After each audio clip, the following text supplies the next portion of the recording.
Morning, Tim. Good morning. How are you? I'm good, thanks. How are you? Great.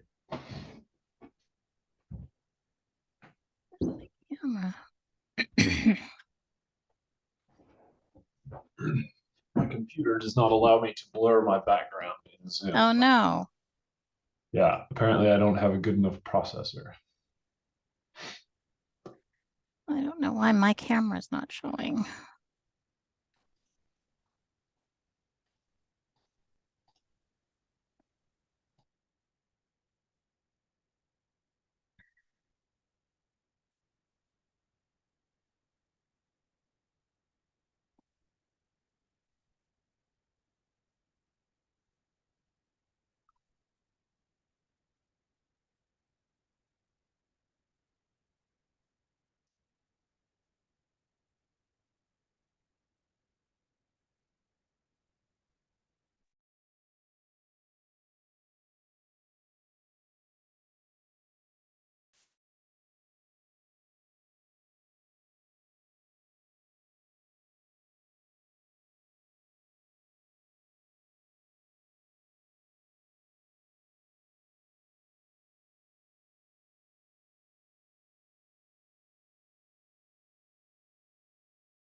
Yeah.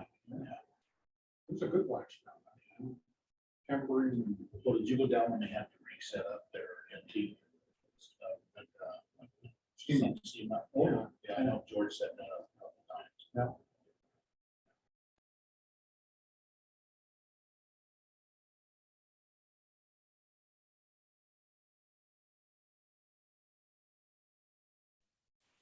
I was gonna build my house. All right, hey Tim, can you hear us in here okay? I went out. Absolutely.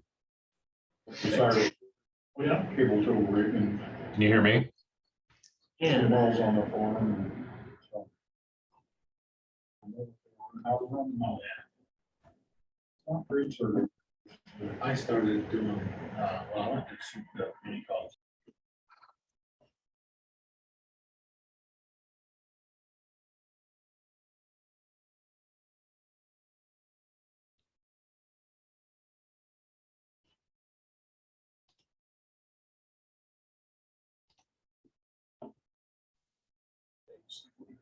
morning, Ken, welcome.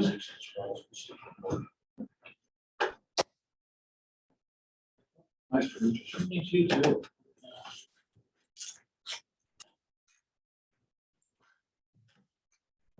See you. You doing? Thanks for coming by. I'm doing well. How about yourself? Dad? Good.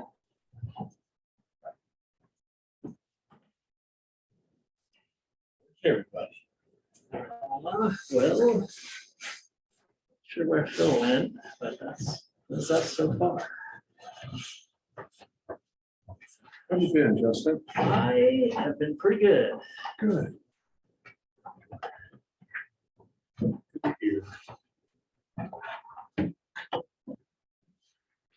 Got a talk to one he is about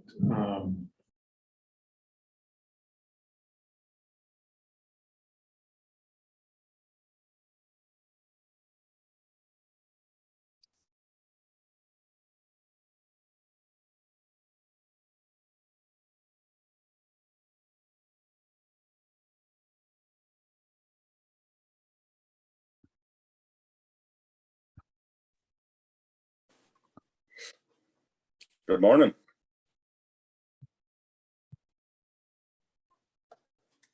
Hey Ken, how are you? Good morning. I'm good. How are you? I'm well. You guys gonna get any snow down there in the next couple days? It's doing that right now. Oh, snowing like crazy right at the moment. Just started about 20 minutes ago. yeah. I have a friend who's driving down to Grants Pass later and not looking forward to it. Yeah, I can see why. Yeah, it really took off and went snow and everything's got completely white in the last 10 minutes.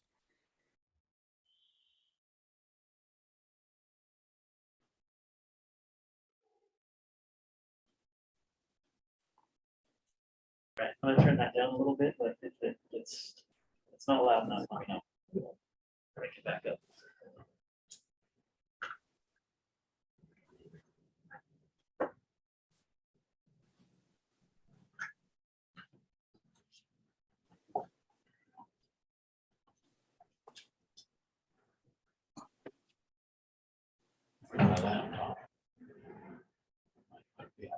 Yeah. But if I keep it plugged in, Yeah. it'll run all, I take it out, I unplug the power, it'll last about 10 minutes, it just goes to 10.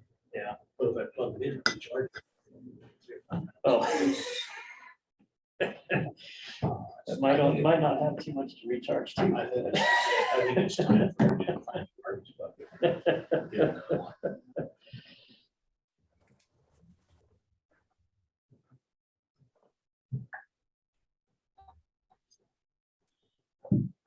All right, well, it's 9 o'clock. We've got at least 6 folks here from the committee.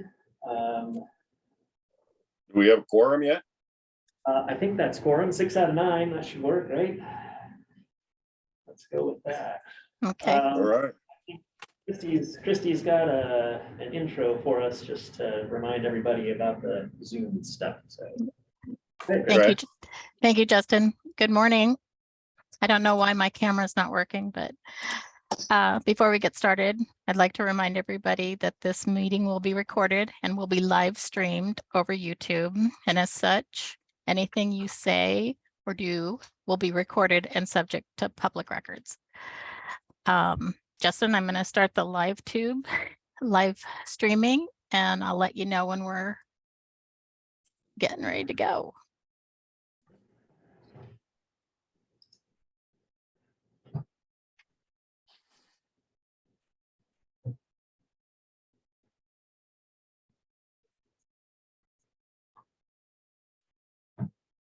well, looks like we're good to go. Is that true, Christie? I believe we are. All right. Well, let's bring the meeting to order. It is like 9:03. Do we have any introductions we need to do? Yeah, well, why don't we start out with introductions? We've got 3 new folks on the committee, at least one of them is here. So why don't we start with introductions of the committee members? Okay, well, I'll go ahead and start. I'm Ken Maston. I'm current chair. I'm a Southern Oregon irrigator.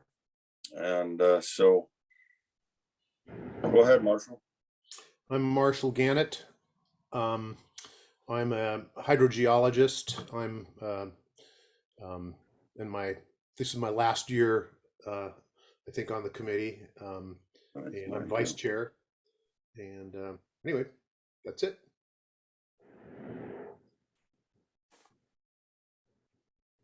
Who's next? I'm Ken Bentz. New first meeting. I'm an irrigator and a rancher in the Harney Basin outside of Burns, about 40 miles. Then in the room here, we've got Richard Smith.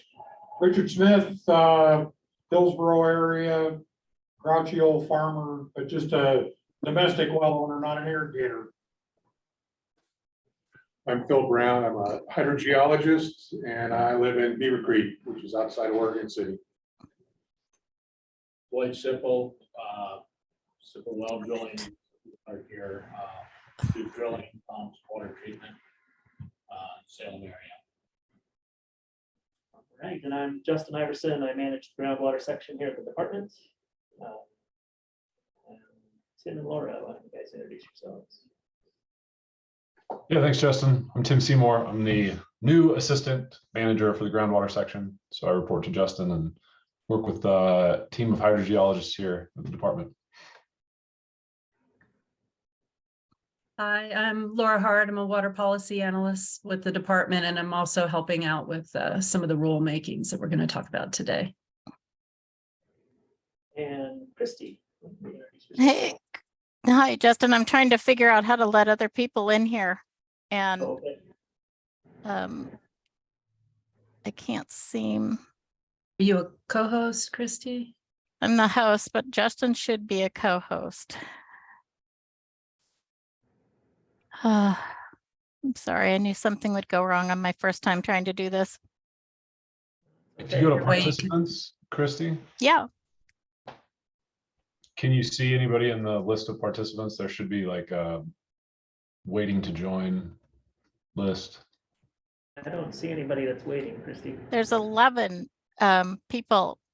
There's participants, and I think we only have a few here, so I'm not sure. I'm so sorry. Can you make like maybe Tim the co-host so he could help you maybe while Justin's trying to run things? Yes. Yeah, if you can make me a Volunteer. co-host, don't make me the host, but if you want to make me the co-host, that's okay. I will make you the co-host. All right, you are co-host now. Great, perfect. Oh, there they are.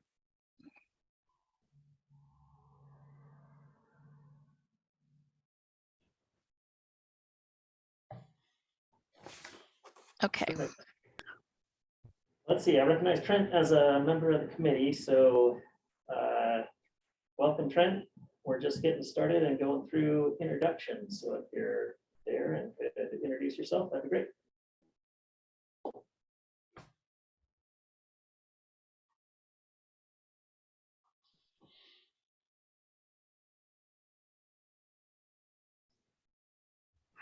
It's too soon for Trent. There we go. Hi, I'm Trent Castner with Cascade Drilling, representing basically the monitoring well drillers of Oregon. Thank you. And let's see, we've got two more agency folks joined us, Kelly and Alexandria. Oh, I'll go first. Good morning. My name is Kelly Mines. I'm the policy analyst, rule writer / rule coordinator for OWRD. Thank you. Good morning, everyone. My name is Alexandria Scott. I am an engagement coordinator focused on the East region of the state and assisting with the public engagement aspect of the Division 512 rulemaking, as well as supporting the Harney Place-Based Planning Group in Upper Grand Ronde. And Brandon. Hi, I'm Brandon Brown with Waterwell Developing. This is my first meeting, and I'm just here to learn a little bit of something. That everybody? That's everybody.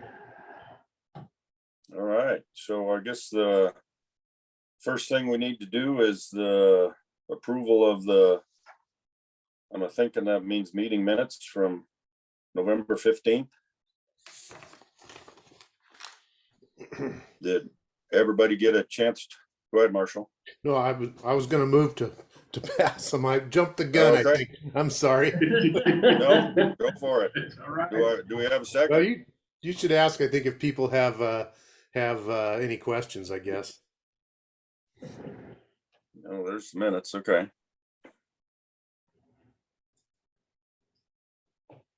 I'll second that. Any discussion on it? Any errors or corrections? Good. If not, all in favor? Aye. Aye. Aye. Any opposed? Motion carries. All right, so the next thing on the agenda is selection of the chair and co-chair for 2023. So I'll entertain any nominations.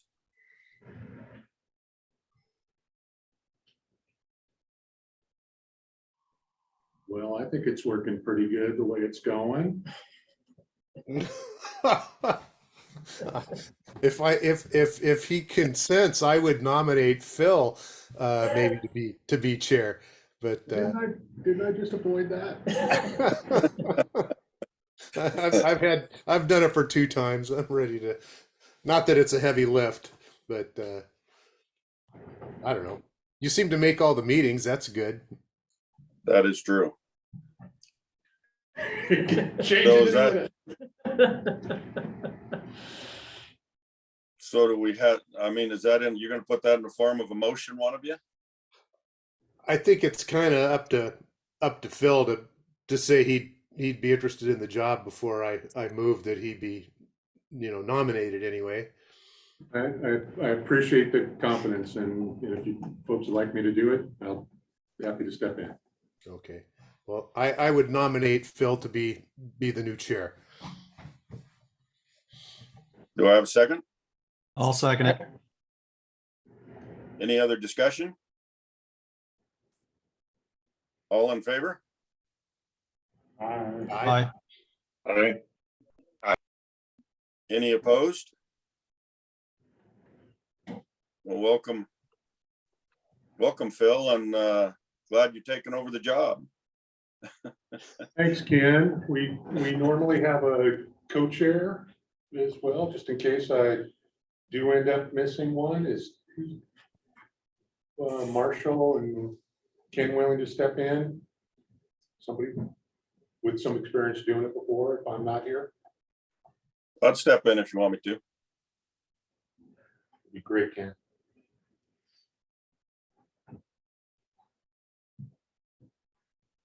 I move that we nominate Ken for our co-chair. Second. Second. All in favor? Am I doing that now? Did we just? Yep, you're in charge. Okay. Well, all in favor of Ken being the co-chair, say aye. Aye. Aye. Any opposed? Nope. Well, I guess that carries. Let me find the agenda. Alrighty then. Well, the next thing, if you want me to let you know, it's rulemaking update, the critical groundwater area process. Yep, so we're on to item E, which is Kelly. Hey, good morning. I'm going to talk to you guys today about our Division 10 update for the rules. Let me go ahead and share my screen. Kim will also be helping me out from time to time during the presentation too. So give me 1 sec as I deal with technology. Okay, all right, everyone see my screen? Got it. All right, Yep. Excellent. Okay, all right, so we are going to talk today about our ongoing effort to update the Division 10 critical groundwater area declaration rules.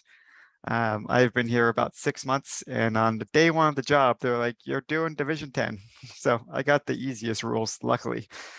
That was slight of a joke there. But so what is a critical groundwater area? Let's get into that. So a critical groundwater area, a CGWA, that's a critical groundwater area. You're going to see that a lot. So CGWA stands for critical groundwater area, is a designation that the department could go into a basin, and it allows for implementing corrective control actions within that basin.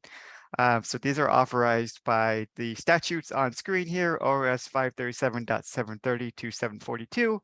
And essentially what those statutes say is that there are certain conditions that we can prove that are happening within the basin. So that could be things like excessive groundwater decline, or a pattern of substantial well interference is one of them. There are other conditions. And if any one of those are met, we can go into the basin. We may go into the basin and start the critical groundwater area declaration process. So it kind of basically, we go through a rule writing process, and once the rules are adopted, then it is a critical groundwater area. And then from there, we can go into the basin via a contested case process and implement these corrective control actions. is the general idea of what the rules are. Just kind of quick background of what that means. Oh, so a quick background. So in 1959, we established our first critical groundwater area. Then between 59 to 1991, we established 6 critical groundwater areas. And so in 1991, those statutes that I mentioned before, 537.730 to 742, they were updated. So that's largely why we are doing these rules today, because our rules are out of statute, out of date, and we need to be brought more in line to the statute. I kind of stepped on Tim's toes there because he's going to tell you why we need the rules, but that is one reason. So Tim, go ahead. Yeah, thanks, Kelly. So reasons we need to update these rules are, first of all, like Kelly said, that the statutes were updated, and since then there hasn't been a rulemaking process to update our Oregon administrative rules related to these statutes. So first and foremost, we need to make sure that our rules are in alignment with the statute and can be effectively used.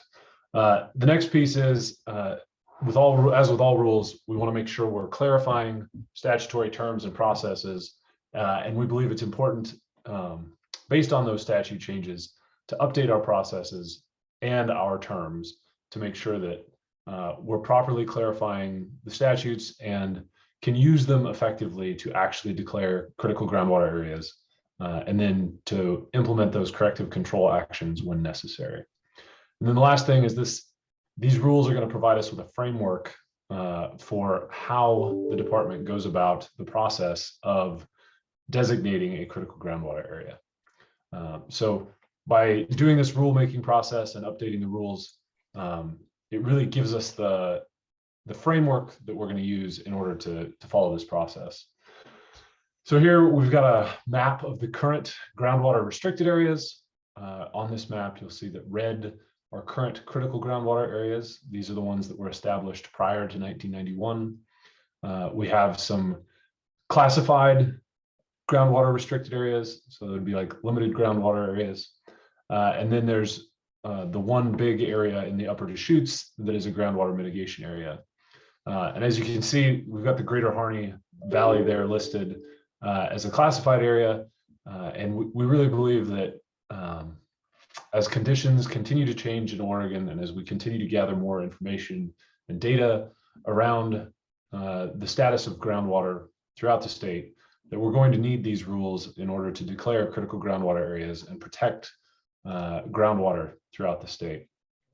And so on the next slide, the last piece is that the Harney Basin Division 512 rulemaking is going to be the first rulemaking that will use this Division 10 process that we're currently working on adopting.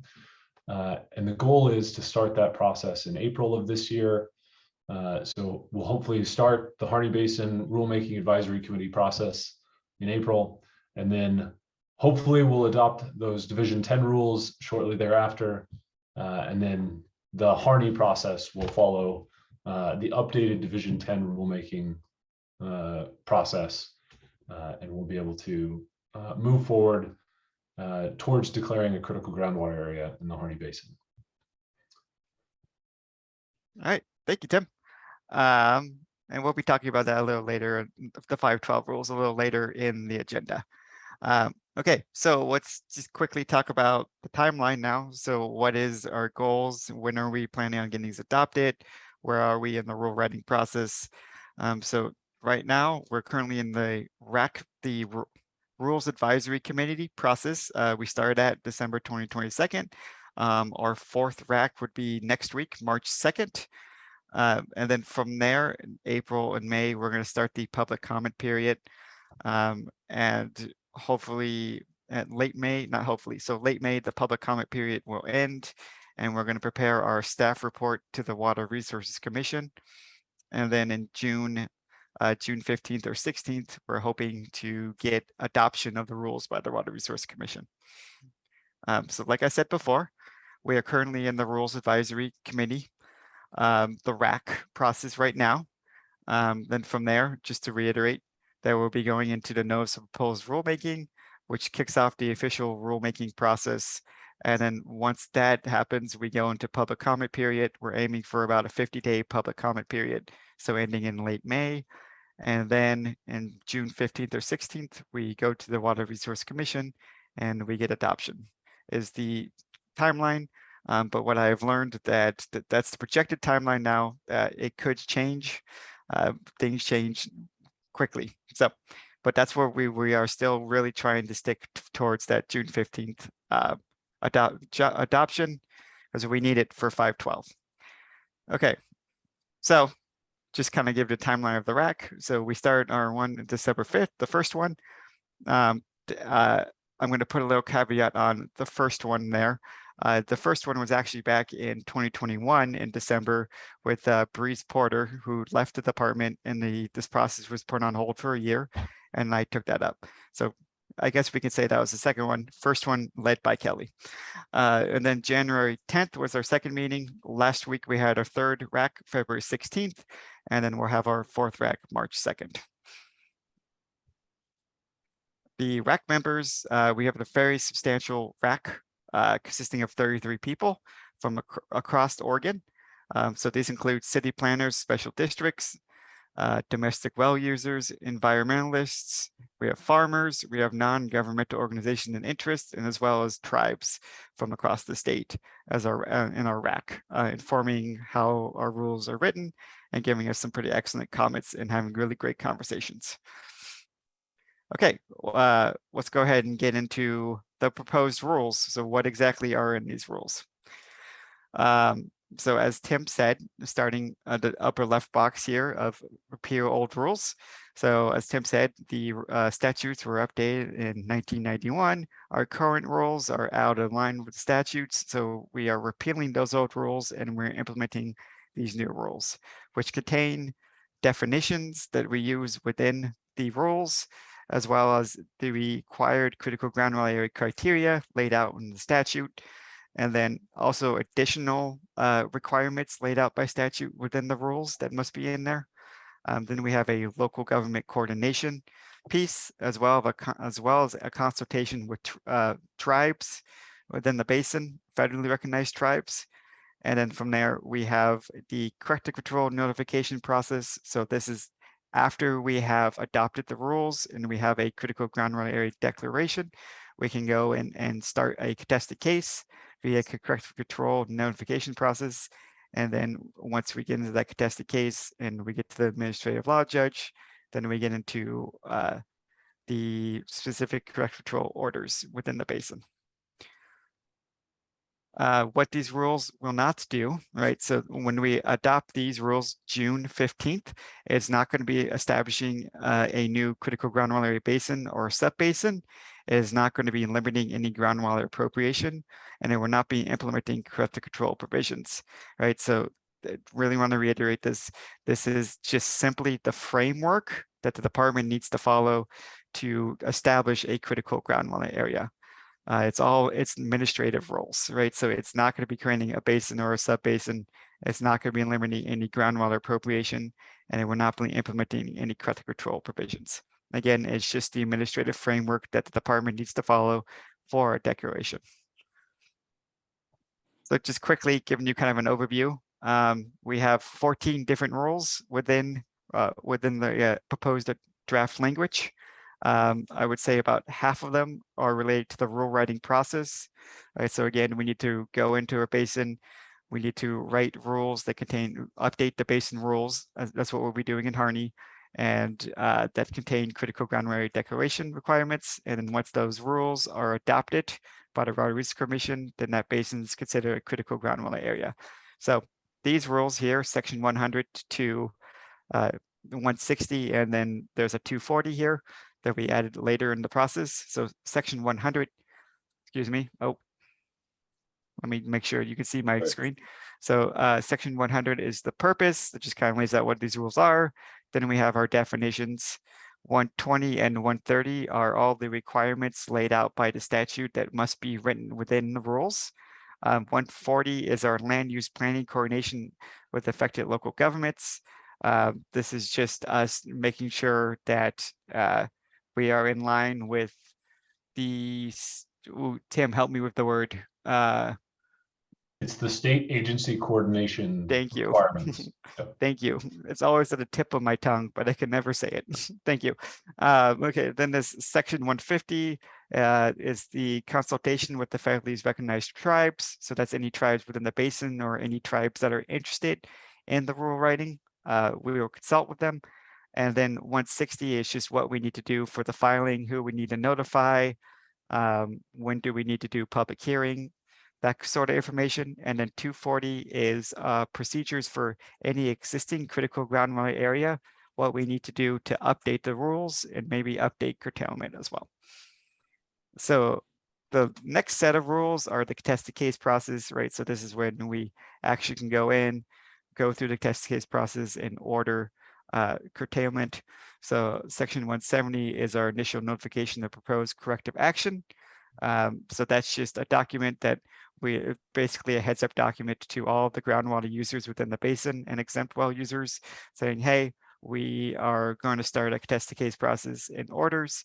The notice of proposed corrective action is more of an in-depth document that kind of contains all the information and why we're doing it. There we go into request for hearing, petitions for party status, and then section 200 lays out the scope of the test case hearing. 210 is the conduct of the test case. 220 is the exceptions of proposed rules, and then 230 is when we get that final order, excuse me, and opposed corrective actions. So, in conclusion, right, so just kind of the takeaways from this PowerPoint is that a critical groundwater declaration is a declaration that allows the only declaration that allows the department to go into a basin or sub-basin and implement corrective control actions. We are currently in the Rules Advisory Committee right now. The last one would be hopefully March 2nd, and then we're looking to get these rules adopted in June in the Water Resources Commission. So that's what I got for you. So do we have time? Do we do questions and comments now? What is that on the agenda next? Yeah, that's I'm correct. gonna say yes. Okay. Okay. All right. Any questions, comments? And Kelly, could you stop sharing so we can see everybody on the screen Oh, there? sure can. Give me a second. Let me see. You. Yep.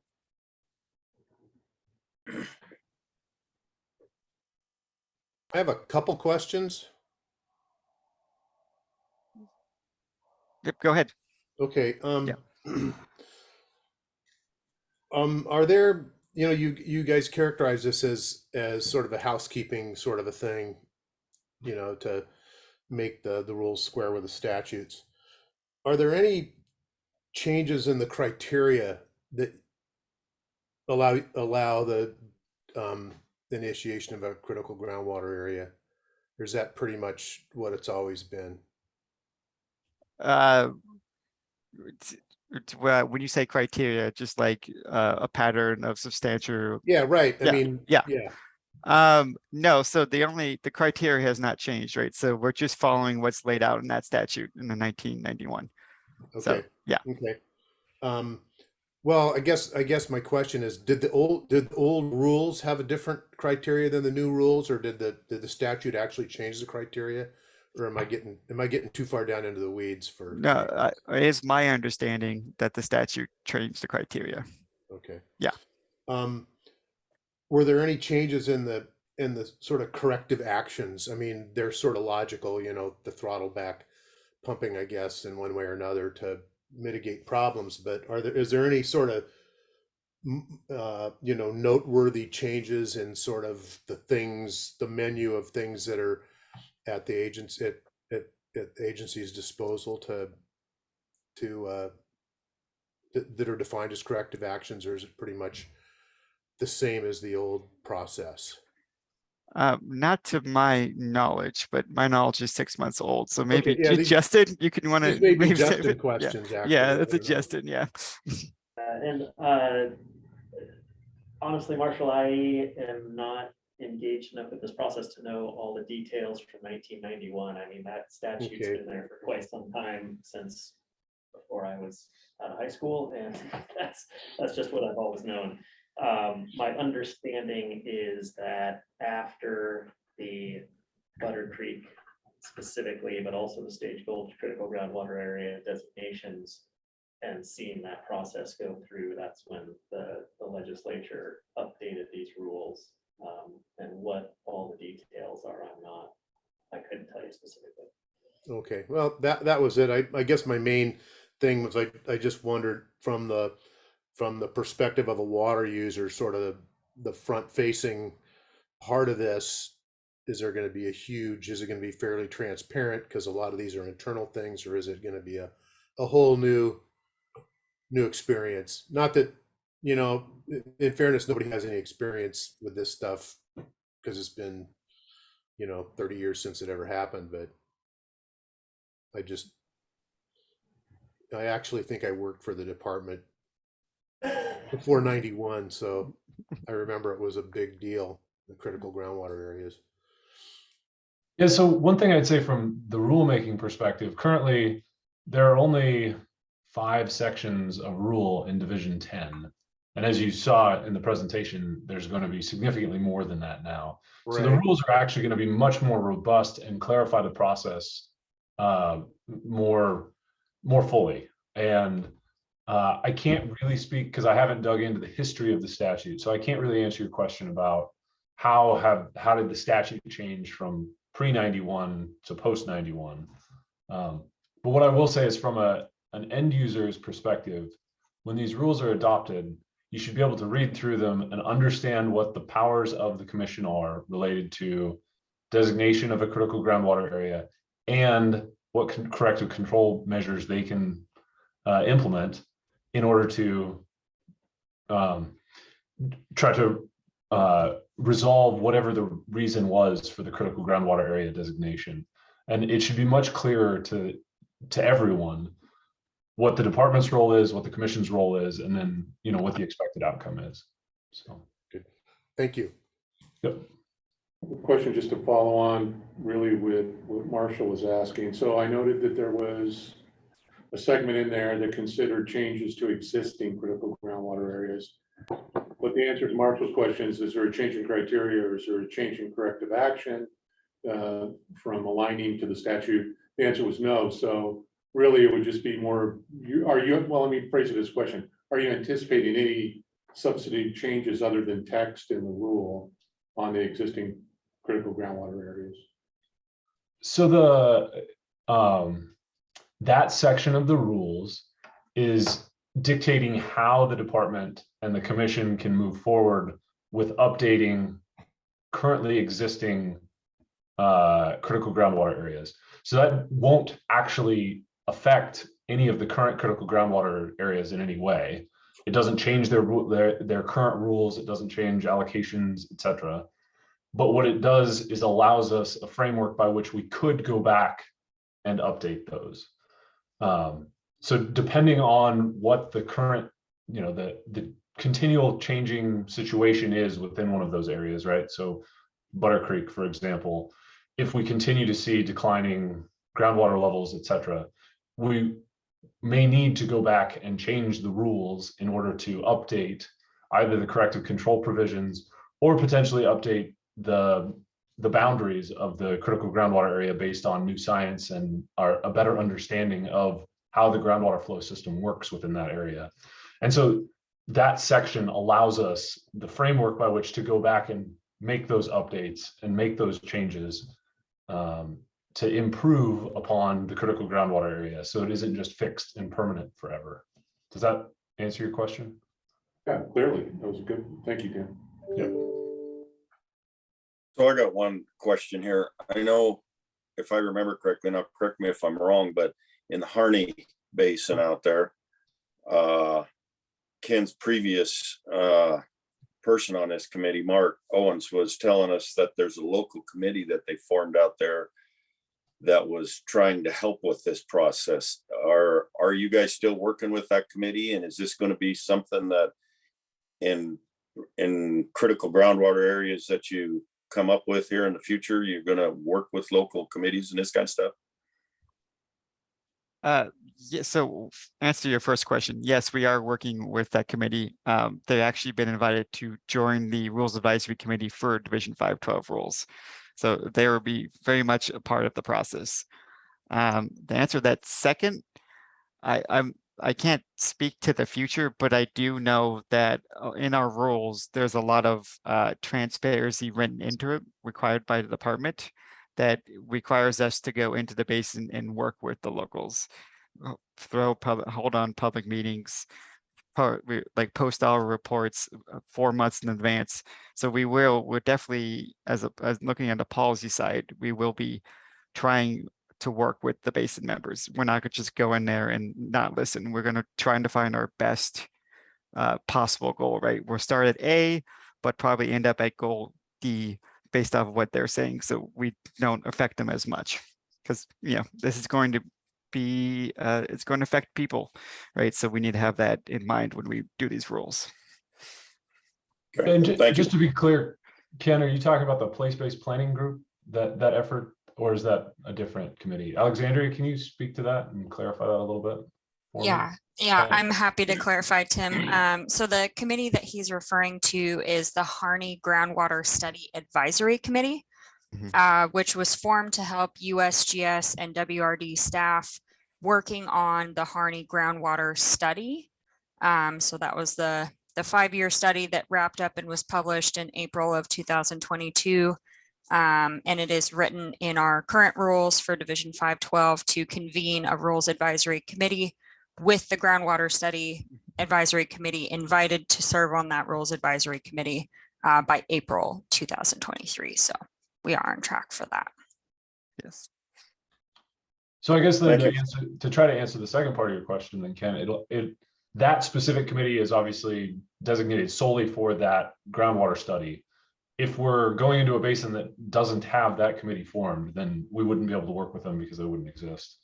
But obviously, we're going to want to engage with the locals wherever possible. So. Yeah. But if the locals want some kind of a groundwater advisory committee like that, they can form it and you will work with them, correct? Absolutely. I see no reason why we wouldn't. Yeah. Yeah, and I guess just to clarify, the groundwater study advisory committee was if I remember correctly, that came out of a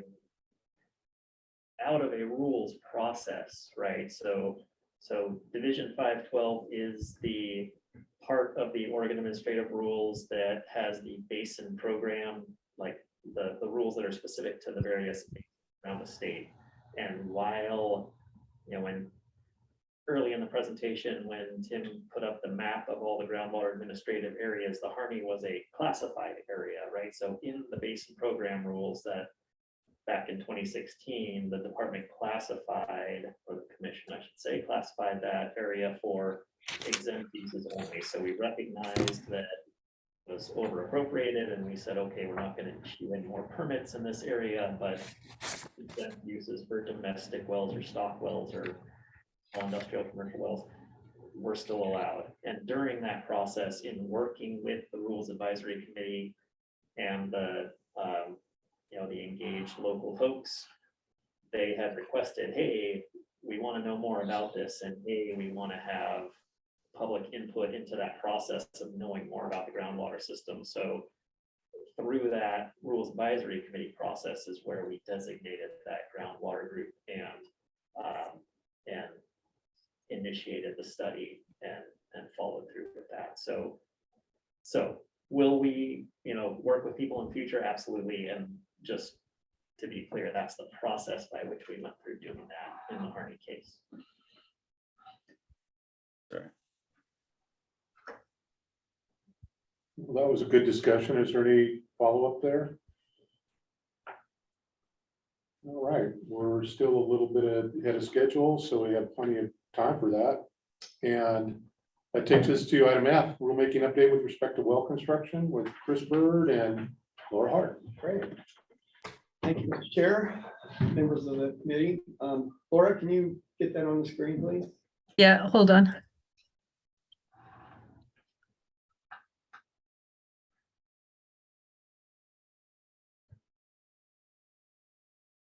Let's see. I'm working on it. Hold on.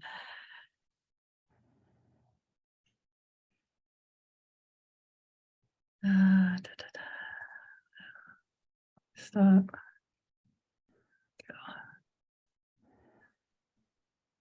Okay, does that look right on your end there? Yep, looks good. Okay. Great.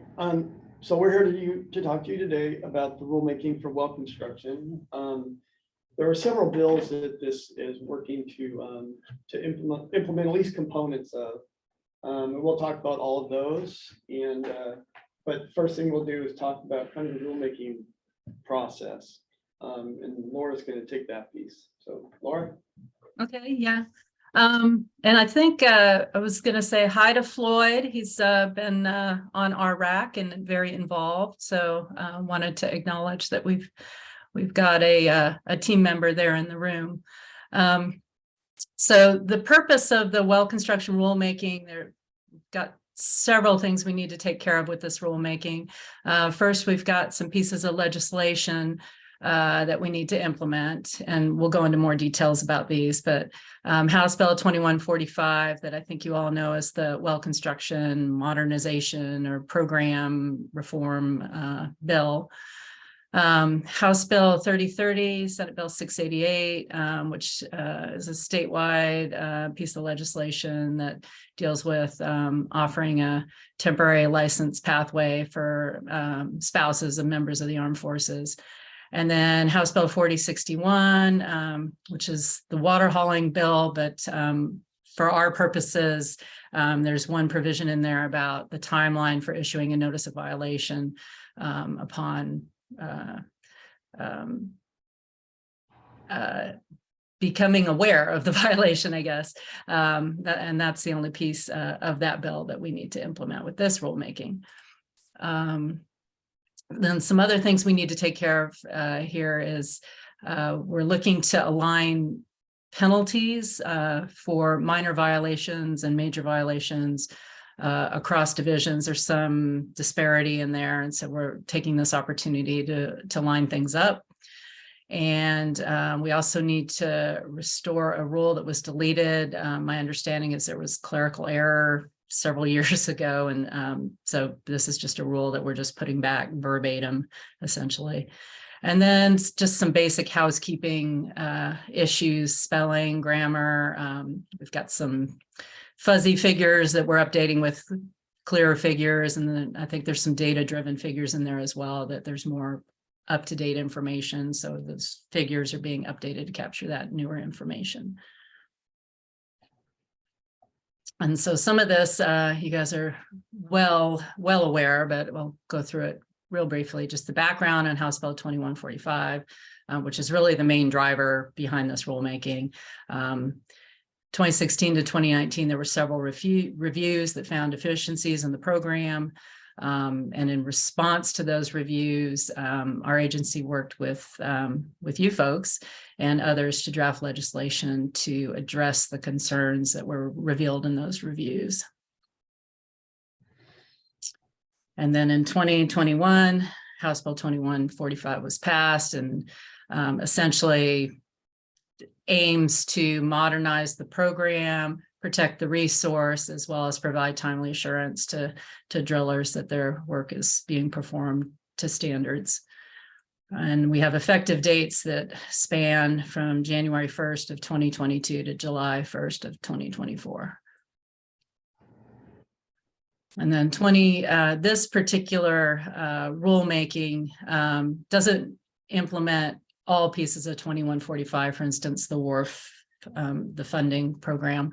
This is focused primarily on licensing requirements for drillers, the exempt use map submission, recording fees, start card notifications, well report requirements, including the e-filing that goes with that, as well as specifying a timeline for our department to review well reports for compliance.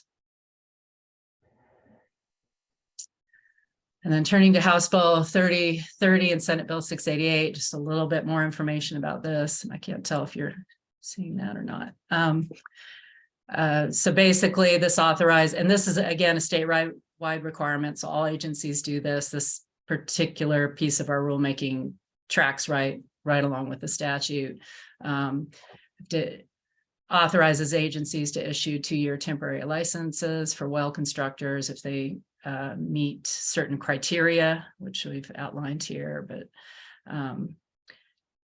this authorization is a temporary one, and again, lasts for 2 years, and it's non-renewable. And then the Senate bill piece mirrors the House bill, but then also adds this reporting requirement.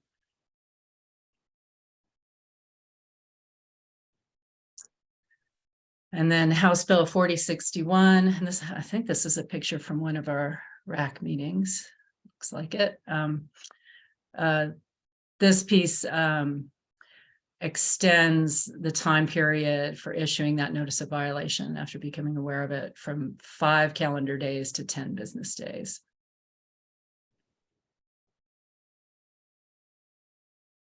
Okay. And then our progress to date. So we did form a RAC. We've got 20 members. It's a pretty active bunch, I'd say. We've had a lot of good conversations and a lot of really good input from folks. We've held 3 hybrid meetings to date. We've kind of gone through everything with the exception of Division 240. So we have one division left to kind of tackle. And then we're going to go back through and review some of the earlier division comments that we received on some of the earlier division proposed changes. We have 1 meeting remaining that's scheduled for March 15th. And you guys are on our list of progress to date. We're presenting this update to you all now. This is a timeline, kind of similar to what Kelly's graphic, but so, you know, we're in the RAC process currently. We're looking to publish the notice of a 30-day public comment period, April 3rd. That's when it'll go into the bulletin. Tentatively, we're looking at April 27th as our hearing date. It'll be a hybrid hearing in Salem. I think we settled on 3 to 5 p.m. for that hearing. And then the end of the public comment period, May 3rd, spend the month of May going through all the input we've received to date. And I think in that period, we're supposed to come back to you all and present again, I think, and collect feedback. I think Justin's going to talk about that in a bit. And the idea is to bring the package to the commission for that June 15th, 16th meeting, and make our July 1st, 2023 effective date deadline that's outlined in the bill. And I think, yeah, okay. So that's kind of it for the overview. And then Chris is going to talk a little bit more about the specifics of what we're doing in each of the divisions. All right, so part of the provision in House Bill, well, first, this is just kind of an overview, I guess, of the proposed rulemaking. Licensing, Star Card Wall Report changes, exempt use recording, civil penalties, notice violation timelines, and housekeeping. And that's just encompassing information from all the bills, right? And 3 bills into 1. Go ahead. So 2145 adds a welding proficiency requirement for drillers that want to become licensed in the state. So starting on July 1st, any applicant would have to provide evidence of welding proficiency to us to get a license. That's been kind of one of the biggest hangups, I guess, in the rulemaking process. You know, it's coming kind of to an agreement between members on what that means exactly. We're still working through that. The department's talked to a lot of schools, organizations, rec members to try and come up with some draft language. It's more difficult than it sounds, really. But anyway, so we're working through that. Hopefully we can resolve that. We should be able to at the next meeting. Finalize the language. It's our last meeting is the next one. So yeah, that's one of the biggies that we're trying to nail down. So, next slide. So House Bill 3030 and 688, as Laura mentioned, is the military spouse licensing rule. So that authorizes the department to issue 2-year temporary licenses for the spouses of active duty military members, as long as they meet certain criteria. We have draft language in the rules that have, I believe they've already made it through the RAC, kind of laying out the process for that. We don't anticipate a lot of these licenses being issued. They're only valid for 2 years. They have to meet all the other requirements, but they would be licensed in another state. So they'd have to bring us evidence of licensing in good standing in another state before we'd be able to issue them a license. Next slide. Star card changes. There's a lot of new reporting requirements on star cards, just additional information really that drillers are required to tell us about, including GPS coordinates and information on existing wells, information on if they need if they think they'll need a special standard, things like that. I don't really think it'll be real burdensome. It's information the drillers pretty much already know. There is a mandatory recording requirement though in starting July 1st of 2024, where star cards will need to be and well reports will need to be submitted electronically, unless they have written approval from the department to submit paper forms still. We already have a process in place for that. And in fact, we have the majority of drillers already submit electronically. So we don't anticipate it'll be a big burden. We've also built a lot of tools in to help drillers kind of track their star cards, well reports online, request refunds, things like that. So it's kind of just implementing something that's pretty much already being done now. Next slide. Okay, then again, the well report changes, similar to the star card changes, additional data, maps. Drillers will be required to submit information on the helpers that help with the wells. If someone's assisting, we're building tools now electronically so that we can track those helpers, as well as unbonded drillers. In the past, we didn't have the ability to capture the unbonded drillers in a database where we could search. It'd be on the form, but we couldn't search those. So now we're just adding them to a database along with the helpers. And that is going to help us with licensing to, if we need to verify that helpers have experience to get a license, we'll be able to track the number of wells they helped on, which wells, things like that. That is really meant to help them as well as us in the future. So, next slide. 2145 also shifted the responsibility of submitting the exempt use map and fee from the landowner to the driller. And that actually is in effect now. That it went into effect January 2022 or 2020, yeah, 2023, excuse me, or no, 2022, sorry. And so that's been in place now for quite a while. That's just putting these requirements into rule. Landowners that drill their own wells still have to submit the map and fee themselves. But if the driller is drilling a well for them, then they need to pay the map and fee at the time that they submit the well report. And that's working really well. We made a lot of tools, electronic tools that are trying to make it easier for drillers. And we in the beginning it was a little. We did have a few problems with the process, but just it was more of a training. I think some training we had to do with the drilling community to get everyone kind of up to speed on how it was working. So, next slide. Civil penalties are also addressed in House Bill 2145 because since drillers are now responsible for the map and fee, there's also language in the rule or in the statute that gave us the authority to enforce on drillers that don't pay the fee or submit the map. So we added that requirement to Division 225, but we also had to add it to Division 260, which is for landowners who don't submit the map and fee. They also will have the enforcement ability to go after them if necessary. But what we found when we were adding these to the rules is that the civil penalty amounts did not align between Division 260 and Division 225 and 240. The violation was higher in Division 260 against landowners than it was against drillers. So we're not raising any civil penalties. We're just making them comparable. So now the penalties for a minor violation or major violation in Division 260 rules, which are against landowners, are going to be the same as they are for drillers in Division 225 and 240.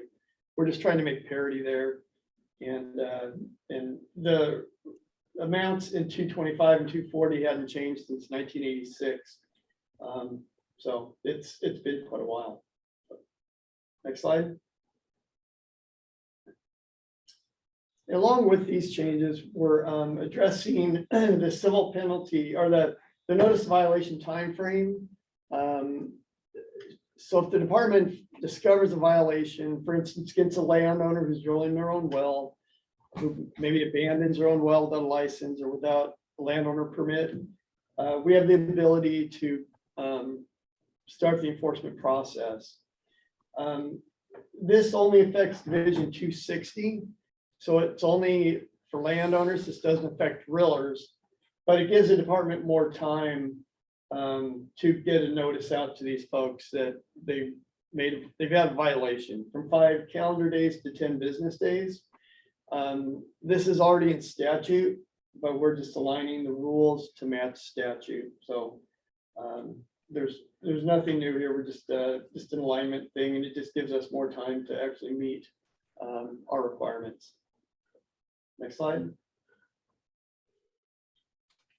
And then there's other housekeeping needs. We had to add that rule back in that Laura was talking about in Division 215, which is just addressing measuring tubes for certain wells. It was just inadvertently deleted back in 2016. There's also spelling, grammar, and clarity fixes to make the rules easier to read, more clear to the drilling community, and to clean up. We also cleaned up some figures that are in the rules that are not, they're really poor quality.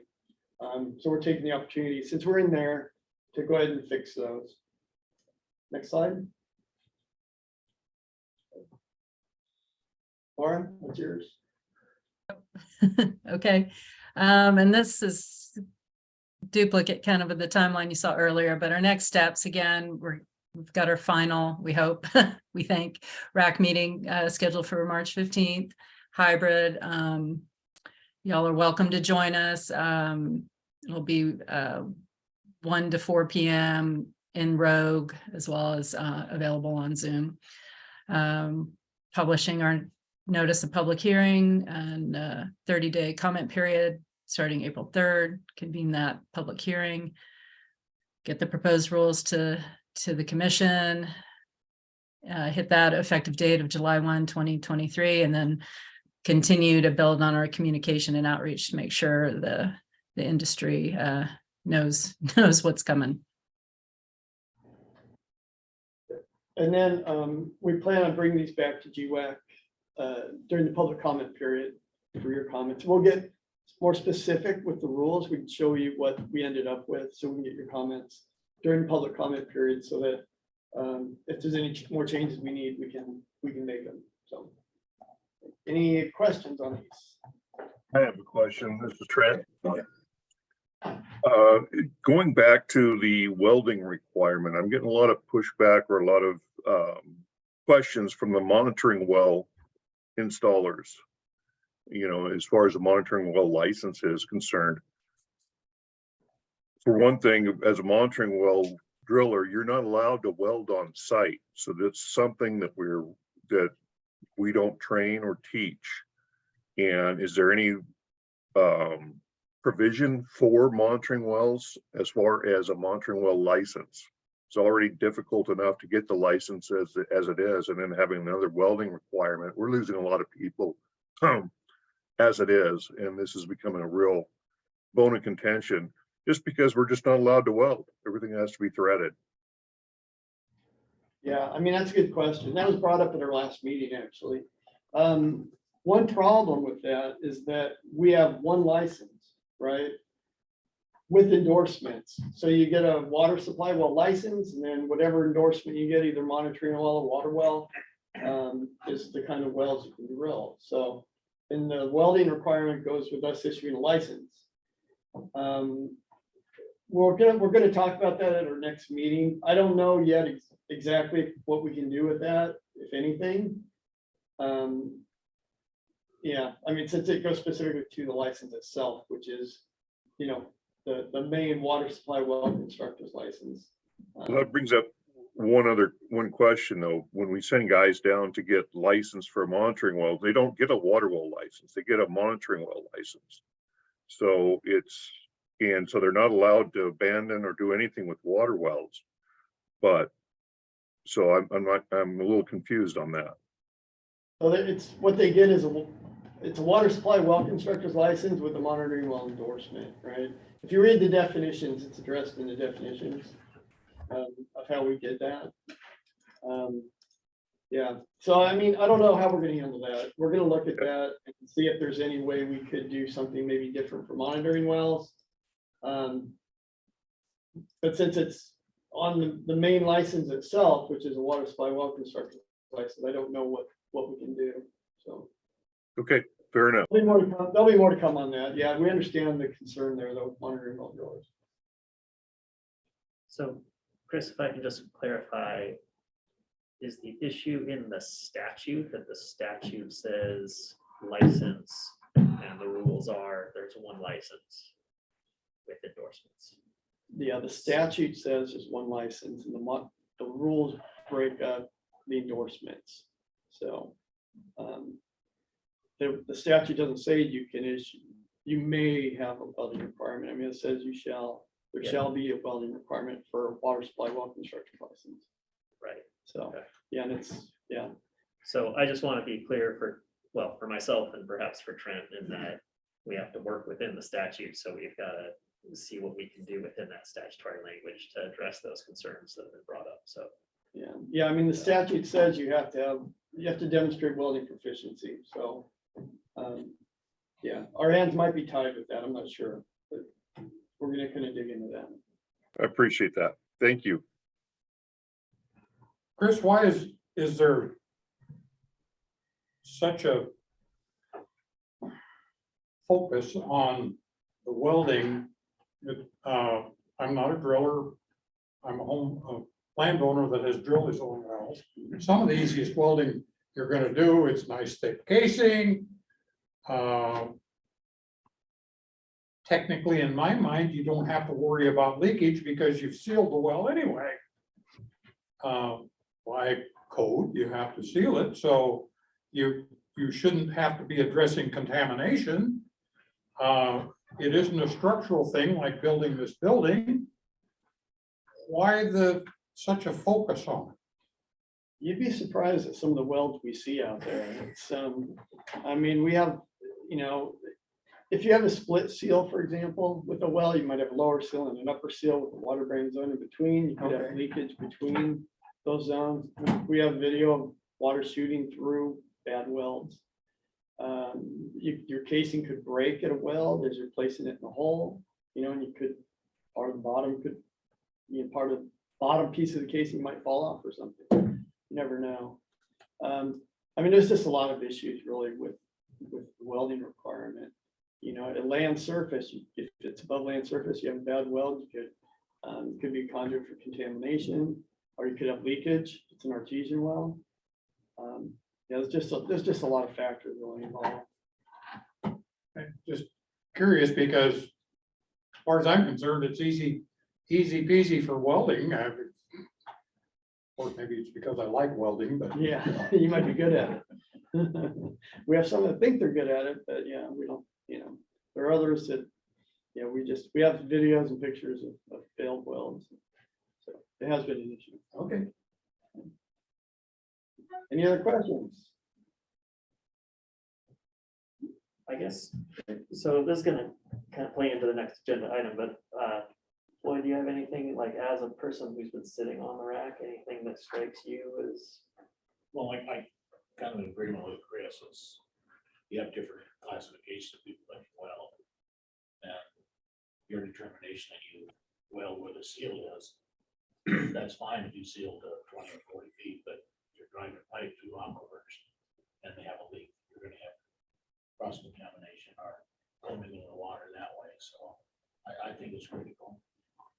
I don't think it's critical in the monitoring industry to require them to weld because they don't weld. But in the drilling industry where you're putting pipe in the ground, yeah, it's not a structural piece, but it does have to be watertight. And the statute says fully penetrated with watertight weld. What we're handling right now is the proficiency or what's going to be required for them. Yeah, it's tough coming up with that language that satisfies everybody, you know, the welding. I guess just a question out of curiosity, is it also a potential issue with future modifications to the well when if the casing needs to be jacked up? Is that at least? I can attest. Yeah, okay. Yeah, it's somebody who makes part of their living reconstructing and repairing wells. Yeah. Whenever you need to pull a casing out of the ground, if it fails, that's where it fails. Yeah. And a lot of times you can see that there wasn't, you know, we specify double pass welding, you know, on new construction in our specs now. So yeah, you can tell where somebody did a quick and dirty job and it's just parts when you dug up. And and I can attest to all of the problems that Chris identified. Run a video camera down there and see where it's squirting in and there's gaps. And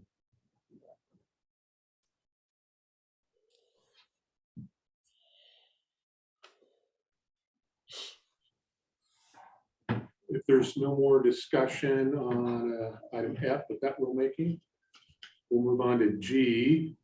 And that's, again, rulemaking previews about the groundwater allocation process, Harney Basin program with Justin, Laura, and Kelly.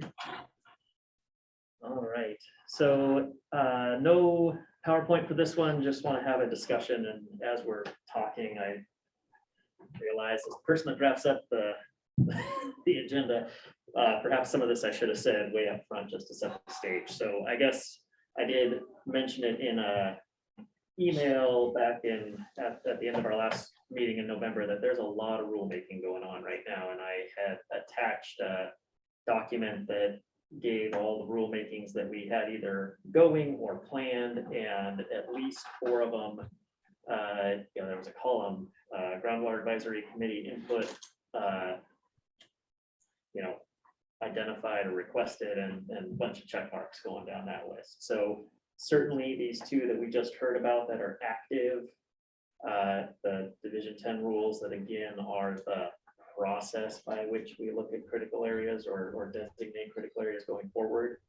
And the several divisions that Chris just talked about with well construction, those are things where we'd be looking to have input from the committee, right? So the overarching purpose and statute of the committee is to advise the commission on all matters relating to rules and other things for the development, securing, use, and protection of groundwater. So this is something where where we're seeking input from the committee folks.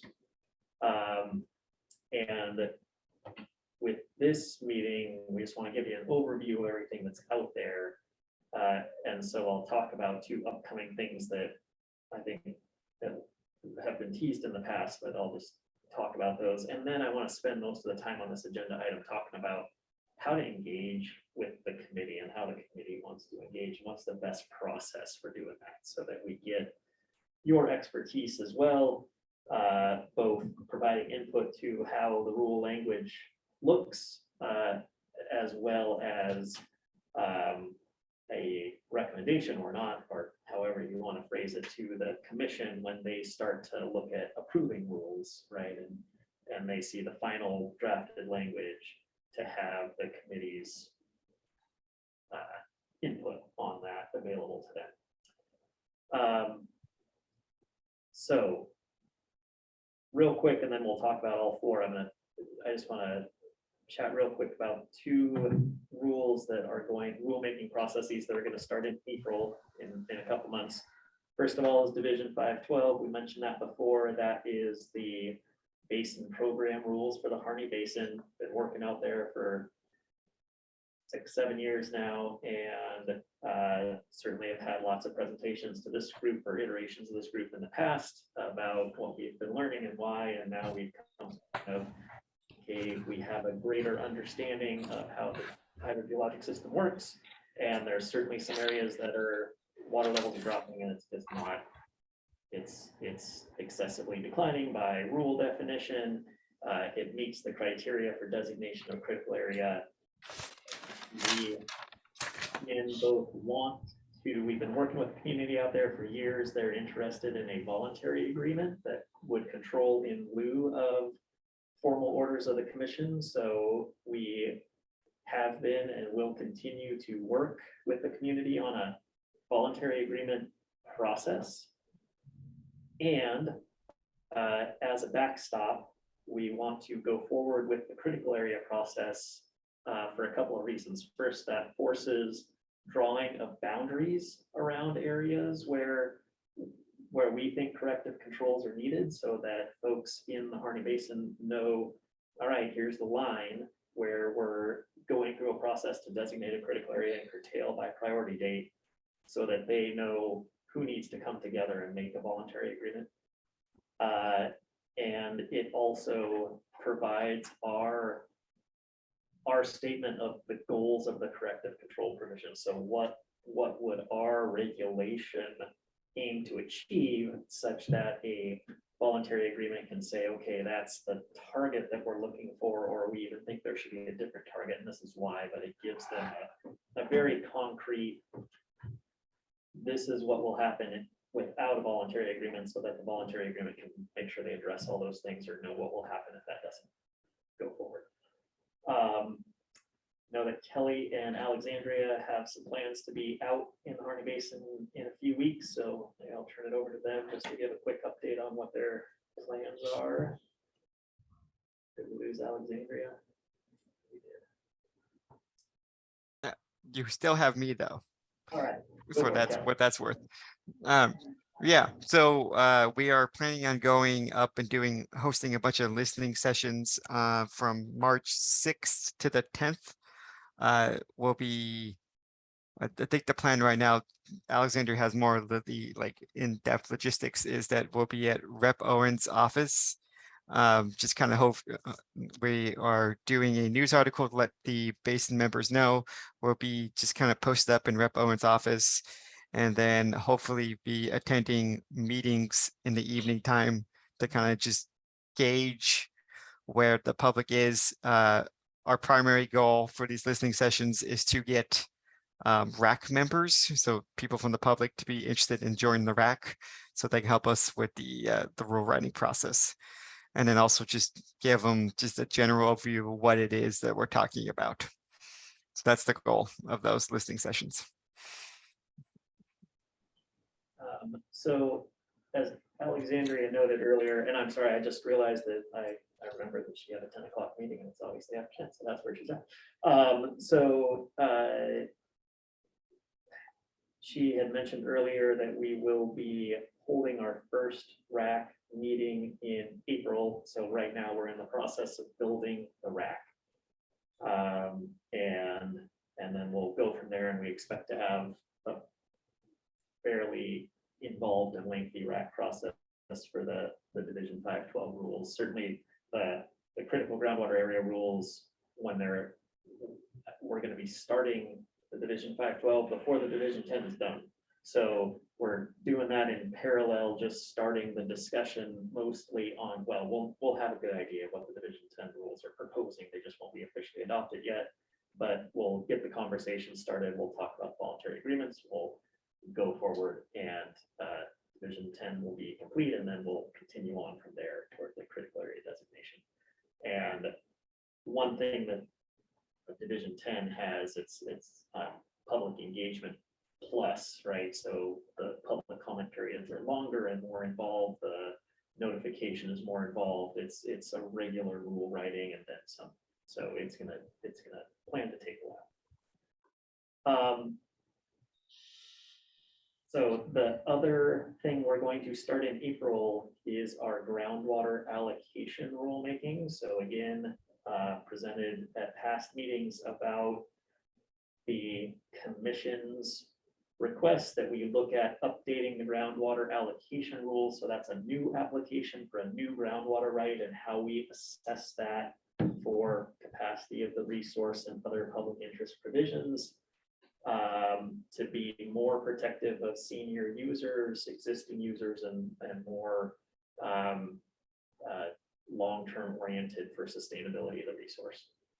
So we kind of our last major engagement on that was a series of public meetings to get stakeholder input before we ever sat down to start drafting the rules. That happened September, October last year. Presented on the outcome of that November at our last meeting. We are currently also building the Rules Advisory Committee for that process, and they will also start. Our intention is to have that first meeting in April as well. And at that point, so we're also have an internal team making a first draft of the proposed rule revisions so that the RAC has something to start with and to start providing feedback on. And again, two major components of that is to address this heretofore undefined criteria for reasonably stable water levels. So we know what excessively declined is, that's defined, but we don't know what reasonably stable is, and that's supposed to be by statute the criteria that we use to assess whether groundwater can accommodate additional uses. And secondly, then addressing impacts of groundwater development on surface water and recognizing that since the 90s, again, we've had a series of rules that have addressed short-term and individual impacts to streams, but we haven't looked at cumulative or long-term impacts, and that along with drought is creating visible effects that our water master core is regulating back surface water users earlier and earlier in time. So protecting that base flow portion of stream flow when it comes to the potential for new allocations. So those two processes are both going to start in April. We've got two processes that are in the works that are set to culminate in June. And the big question that I'd like to take, I guess, most of the rest of our meeting to discuss is again, how do we want to engage? So these racks have been rather large. I think it was 33 people on Chris's rack. Division 10, I think, has a similarly large number in the 20s, maybe. Is that fair? 33. I think you Oh. swapped them. 33 I Division swapped 10, and then yeah. Thank you. Okay, so 20, 30 members. And again, we have this statutory, the Groundwater Advisory Committee, this group shall advise the commission on these matters. How we do that isn't specified anywhere, so that's up to us. So historically, what we've done is we've had at meetings like this, we've brought up the rules, or we've had discussions and talked about what the rules did, and the committee has made a motion to draft up a support or a support with a potential change or what have you. We've drafted that up on the screen in real time, and then folks have said, yep, I support that statement, and we've taken that statement and put it into the staff report for the commission, put it into the presentation. So that's how we've done it in the past. It's not how we have to do it if folks have other ideas of what they'd like to do. One thing that has come up is if the committee wants to provide input that could lead to a rule revision, we think it's safest to do that during the public comment period. So again, the reason that we have these meetings the week of the commission meeting is because I always try and put anything groundwater related on the commission meeting on our agenda for the Tuesday before, so that the committee has a chance to weigh in on anything that's going to go before the commission. And I've got 2 days to put it into the presentation, and at the very least, like, it won't be in the written materials, but it'll be in the presentation, and I can get that across. However, if you were paying, if you had schedule in your mind, which you might not have, we were talking about public comment periods in April and May for these two existing rulemakings, and then our next meeting is until June. So if, and I'm assuming that we will want to have the ability to actually go through not just a high level overview of what these rules are, but here's the rule changes so that the committee can weigh in. And I propose that we're going to need an additional meeting scheduled to do that. So I want to make sure that that's, you know, at the least that's what the committee would like to do. And then I'll add one other thought that I have, which is, again, we're building the racks for these future rulemakings. And in the past and right now, we've got Floyd on the well construction rules. I think it would be, I don't know if I'm proposing or just providing an idea. I think it'd be great to have a groundwater advisory committee meeting or member on the rack as kind of a liaison of the group to those rack processes. And that way, perhaps not everybody on the committee needs to be down in all the nitty-gritty details, but Floyd, who's been through 3 racks so far, and I'll go to another one, can be the committee's kind of voice and bring back in ears, I guess, and bring back might be specifically important here. So that might be a model, and we're certainly happy to hear if folks are interested in the Division 512 for the Harney or the groundwater allocation as a whole rack process to get your interest and consider you for inclusion on the rack. I have a question on that concept. Yeah. Like, for instance, you know, having the committee member involved and then in a conduit back to the advisory committee here. What's the process for that? Does that need to be a formal meeting, or can it be something as simple as an email to GWAC or?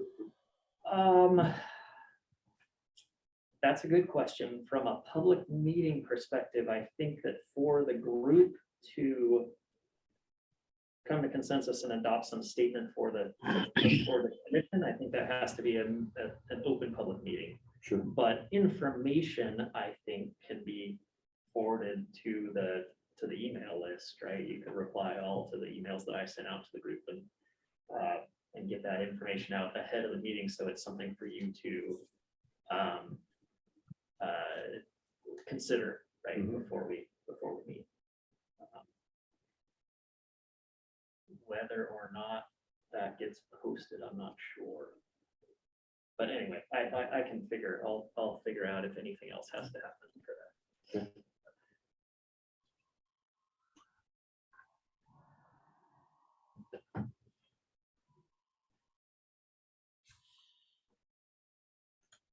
So I guess, first of all, how does that sound? to Saw folks? Marshall had his hand up, so you might ask. Yeah, try to keep up, Justin. No, I just, you know, you brought up a really kind of important thing, I think. I mean, these committees are hugely important, and, you know, I applaud the agency for really standing these groups up and getting a lot of public input. But oftentimes, you know, I think the water well rulemaking committee is really lucky to have Floyd on it, but that, you know, not all the committees may have the exact expertise from this group. And so because of that, I've always thought it was good that rules were kind of run by this committee before they get, you know, presented to the commission or whatever. And the thing that I think makes this group a little bit different than, a little bit unique maybe, is that, you know, presumably everybody here is a suitable or appropriate representative for different facets of the whole groundwater universe: water well drilling, water users, you know, municipal water users and irrigators both, hydrogeologists, you know, people that sort of understand in a different way the physics of everything. And so it's kind of unique. And I've always wondered about the timing of our meetings, and I'm not really suggesting anything here, but it's something to think about in the future as we're scheduling them. It always seemed like a little bit of a tight time frame for us to provide meaningful feedback 2 days before these rules are going to get presented to the Water Resources Commission. And I've always wondered why that timing is so tight. And if it might be more fruitful to have more time to be able to, for us to evaluate proposed rules and you guys to sort of digest any suggestions that we make. So that, I don't know how to explore that, or how to deal with that, but I take pretty seriously the whole statutory and administrative rule language of the reason for this committee. It's to advise the Water Resources Commission on all matters related to groundwater. That's pretty broad, and that's kind of it in its entirety, and you can read a lot into that. So I think I've never really been happy sort of just sitting through meetings and kind of I'm not complaining here in any way, but sometimes I felt like, we're just sort of like getting talked at and then people move on. And that's not to say that we haven't had some great opportunities to make some suggestions and have them incorporated and to propose things that you guys have really carried forward, like the whole groundwater budget analysis in the state and stuff like that.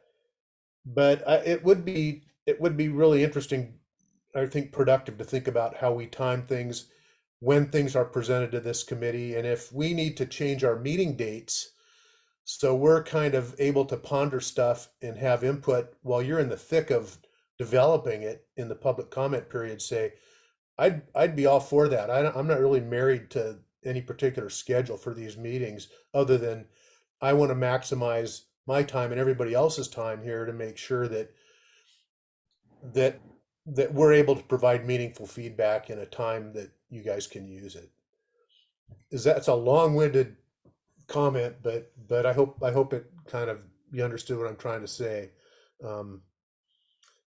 I think we're a unique group, and I think we might be able to do a better job of scheduling when we're brought into a lot of these processes, and to ensure we can respond in a time frame that can be meaningfully processed by you guys as you move forward.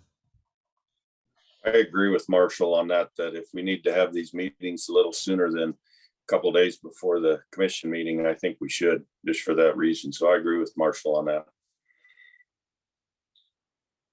I second those thoughts. So speaking as a hydrogeologist, like, on the committee, and you think about where you have an opportunity to have your experience have some limited value at all. It is in things like some of the topics you were talking about with these new rules, boundaries, for instance, in Harney. I'm super interested in reasonably stable and how that's assessed, and long-term, cumulative long-term, that's pretty broad too, and there needs to be some reasonable sideboards on things like that. And so, in addition to the timing of it, it raises a question, which is, I think, what you brought up in the first place, Justin. If there's value from the committee in having these different fields of expertise, available to you, where and when does that get plugged in? And if the first opportunity we have to have thoughts about reasonably stable is 2 days before, then basically your experience, all it does is allow you to understand what it is you're telling. Sure. Yeah. That's it. And let me be absolutely clear on this. So I know that I mentioned reasonably stable in November, right? And I think that I even threw out like what is reasonably stable as a statewide metric. Yeah. And one idea that we had heard through the public comment is, what if that's based on the way we construct wells, what if reasonably stable is recognizing that we typically put in 20-foot sections of pipe nominally? And if somebody buys a rural piece of property and puts in a domestic well, they want that domestic well to work for 50 years.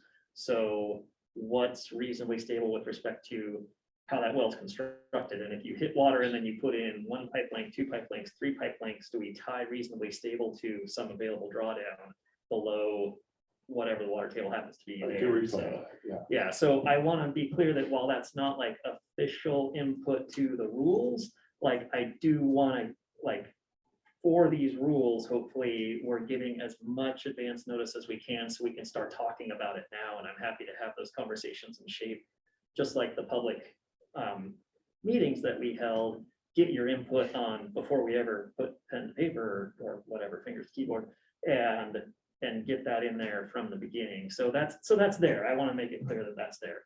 Now, from the perspective of, does the committee want to speak in a way similar to a RAC and say, hey, we really recommend this be considered for inclusion in the rules?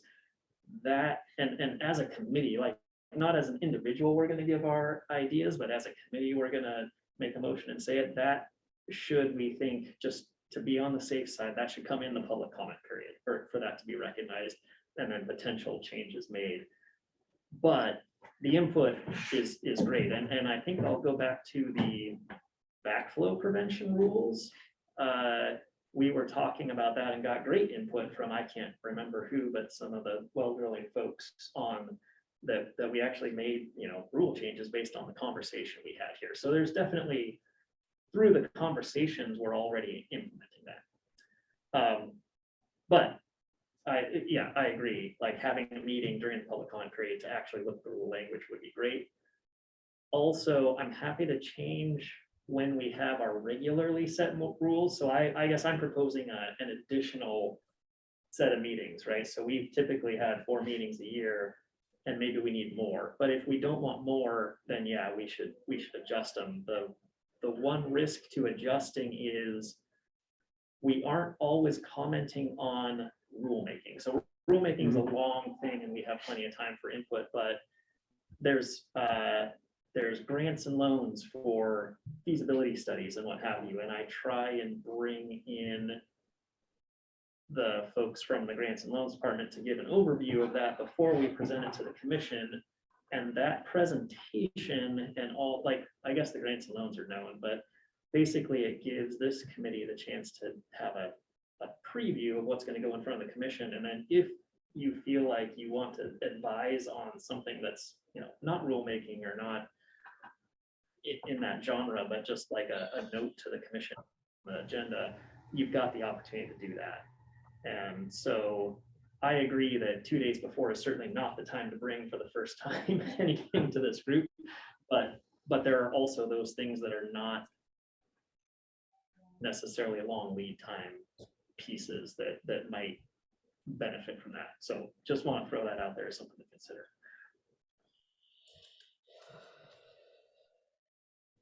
And I have nothing against a little homework per se, as far as reading the emails, which I did yesterday, pulled up some of this stuff and read through some of it. And I think that's part of the responsibility of being on this committee.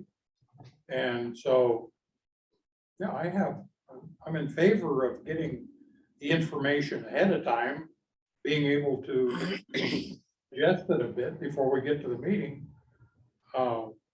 Because just having it thrown at you and wanting an opinion then is asking quite a bit. So from an administrative perspective, you know, you guys put a lot of effort into setting these meetings up and getting everybody together and these detailed presentations. So thinking about this schedule inversion that we have in April, May versus our June meeting, is an idea, is there any way to feed some of the information out of the RAC to the committee and then sort of real time, just distribute the information and limit the discussion, again, the public meeting considerations? Do we need to meet and do we Does anybody have a significant issue or suggestion, or would like to have impact, feedback rising to the level of, do we need a meeting before June? Do we have the ability to be that nimble, or is that a tough ask? I think we have that ability. I don't, we endeavor to give a 2-week public notice of these meetings, right? So maybe we wouldn't have one tomorrow, but certainly when's the next Division 10 rack, I think is early March, right? Then we could March 2nd. March 2nd, and shortly after that, I suspect then any changes to the rules go up on the website and. Yeah, so we generally try and post materials for the upcoming RAC meetings at least a week before, so online.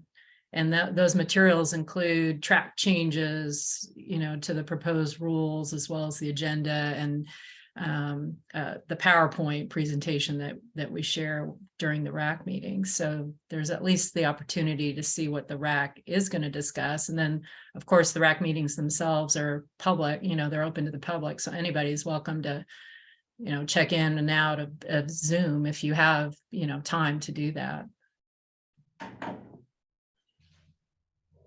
So Yeah, I so think, from an information distribution standpoint, I don't think it's too much to ask for us to be able to send out the latest website update, right? Which is then going to have all the documents for the racks. That should be fairly straightforward.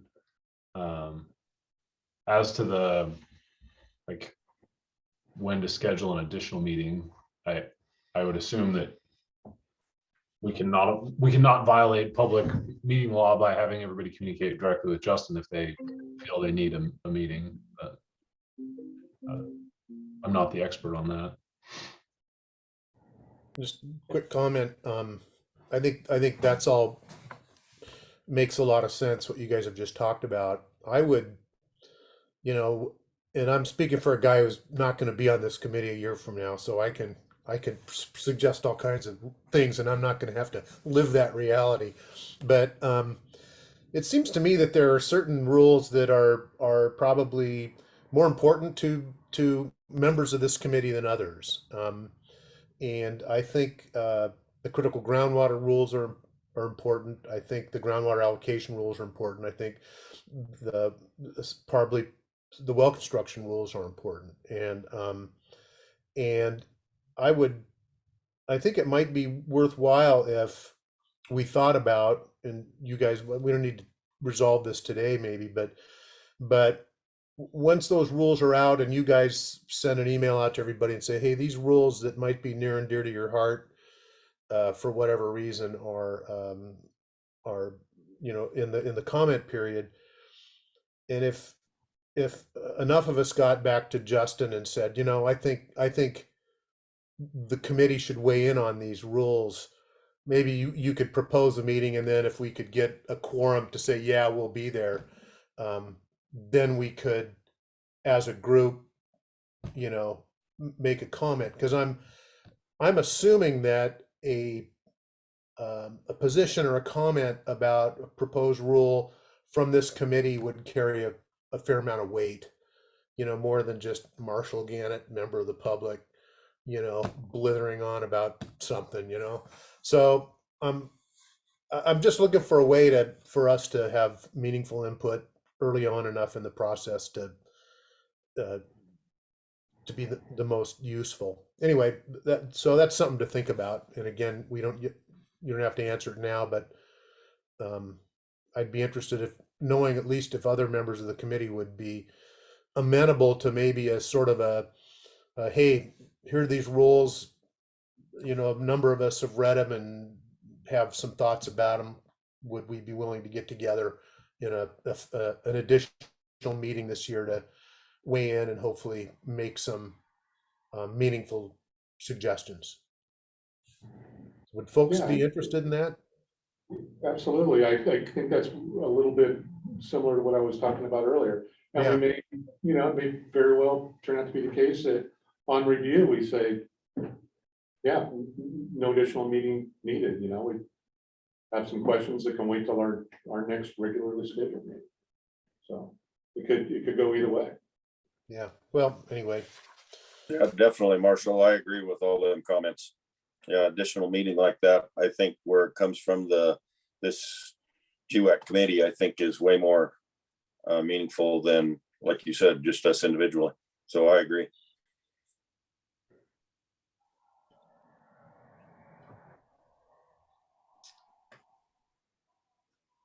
so anyway, something to think about.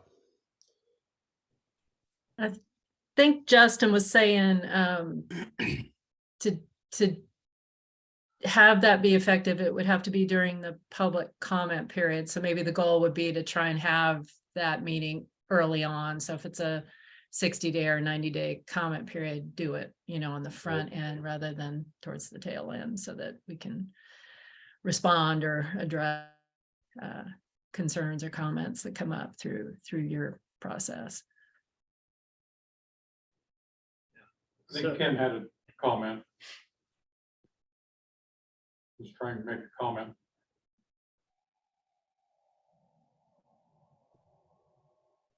Who was? Ken Vance.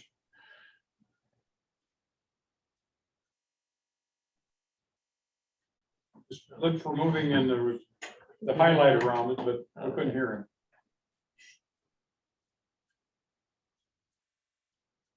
So would an action item out of that discussion be to sort of put a sort of a straw man, very rough schedule together about when some of those meetings are going to occur, when the public comment periods are, and when we might get some information distributed to look over? Yeah. I think we've already sketched out some, straw timelines, but we'll definitely take a look at that and make sure we factor in this committee and getting your input during, early on in that public comment period that we're tentatively looking at. So Laura and Kelly, did I hear correctly that you're both going to have another RAC meeting in March for the two ongoing rulemakings? Okay. So how about I will ensure that the Groundwater Advisory Committee gets a summary or an email that says, okay, this RAC happened. The new materials are up on the website. Here are the links. Here's the rule language changes. Second rulemaking, same thing. So you get it all at once. And then question, would you like to meet during the public comment period? That would be in, I think April would be a good time to do it. So maybe I'll give a deadline, right? Like You would need a 2 deadline. 2 weeks to hear back. And if so, maybe I would already sketch out potential dates to hold so that people can get it on their schedule in April. And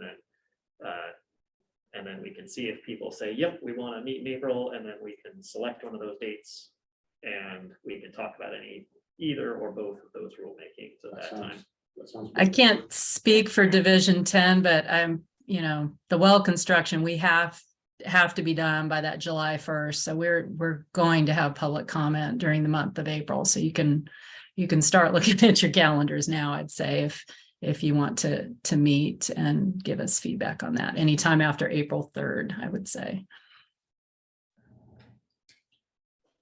All right, so I will commit to doing that. And then maybe at the end of that meeting, we can see how it went. And if we like it, then the next one coming up will be the allocation rulemaking is scheduled for adoption in September. So then we could talk about between the June and the September meeting, that'll be the public comment period. We can see about doing the same thing or modifying what we do at that point. There. Okay. Like it. All right. So before I let this item go, is anybody especially interested in serving additionally on the allocation RAC or the Harney Basin Division 512 Rural RAC? I am interested in the allocation RAC, Justin. Okay. Ivan, I'd be interested in the one in Harney Basin. Basin, okay.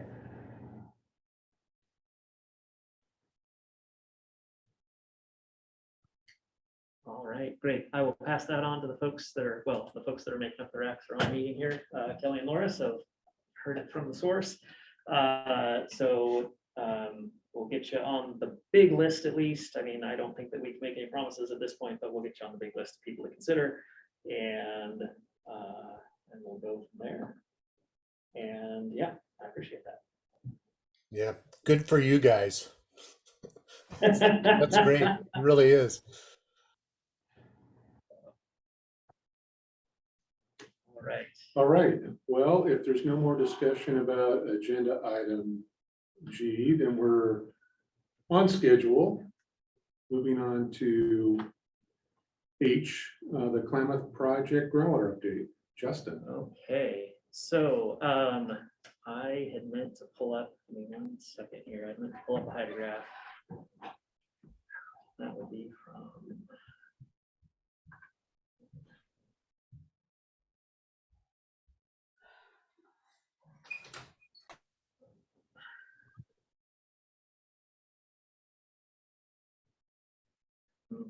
Well, I think I might have failed to pull it up in time, and I don't want to take too long to futz around here, so I'll just talk about it.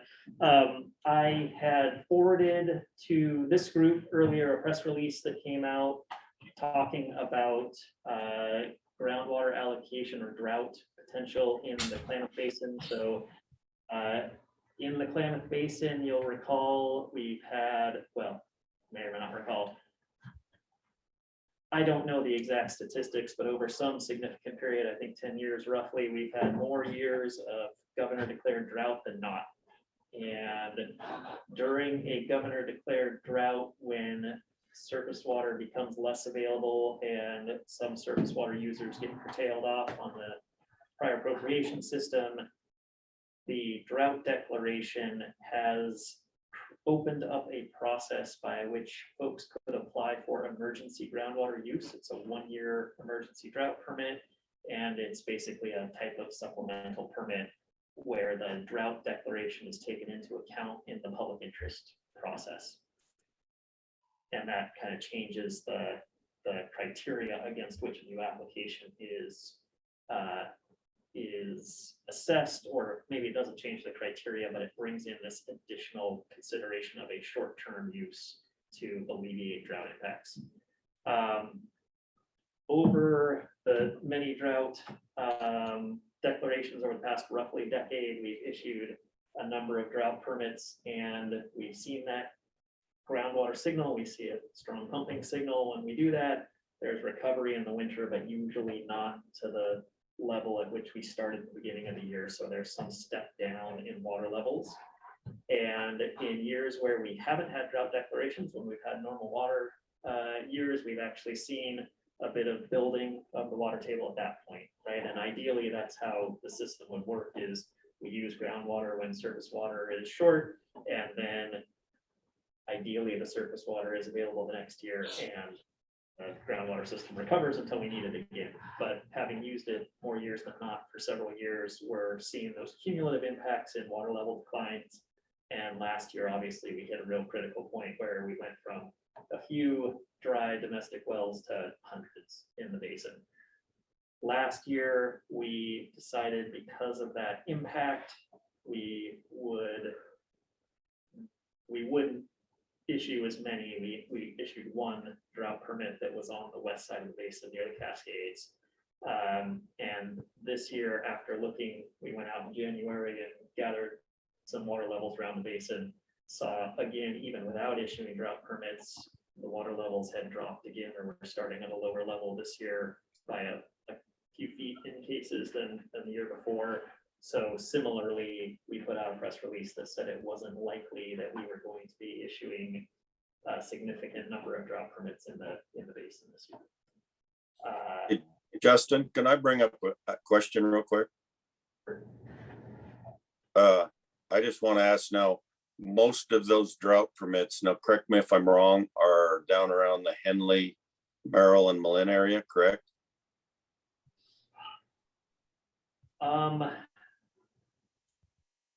Most. So I don't know exactly, Ken, and I'm sorry, I'm not prepared with where historically we've issued on the order of 40 to 50 permits. There have been a good number of them in that Merrill-Malin area, yes, in the Lost River Yeah, zone. well, I was pretty sure that's where most of them are at. And because I know our groundwater out here in the Bonanza Landro Valley area is right where it's always been. So I just want to bring that up. Yeah. Tim, please add. Did you have a number of which of the hydrographs you wanted to pull up? Because I've got all the ones that you had sent me a while back pulled up if you want me to share my Oh, screen. sure. Yeah, if you've got, if you were able to open up that, it's just a real rough deck of slides with the standard. We have a number of observation wells that we've been monitoring for decades. We put them in a report to the Bureau of Rec annually, and it's kind of our indicator set. So, so basically this. Hang on, if you want the PowerPoint, give me just a second, I'll pull that up. That's the PowerPoint's really only going to matter, Tim, if we've labeled the region, because unfortunately I'm not quick on the draw enough to turn a clam 53142 into this. This represents Maryland. Yeah, so 531, I've got 53142 is Klamath area north of Miller Hill. Okay. So that's where this is. 10013 is near Midland. Okay. That's about 6 feet of decline year over year. Let me get this out of the way. 53755 is Pine Grove Irrigation District well. 12925 is in the Pine Grove area. It's an egg farm well. And then Pretty similar. Clam 10518 is 4 miles northwest of Merrill. Okay. And we've got 53043 is 1 mile east of Merrill. And then 52706 is 4 miles northwest of Malin. It's a Shasta View District well. And then 14829 is north of the Shasta View area. And this is a state observation well. And last but not least, 11254 is the Malin Cemetery well.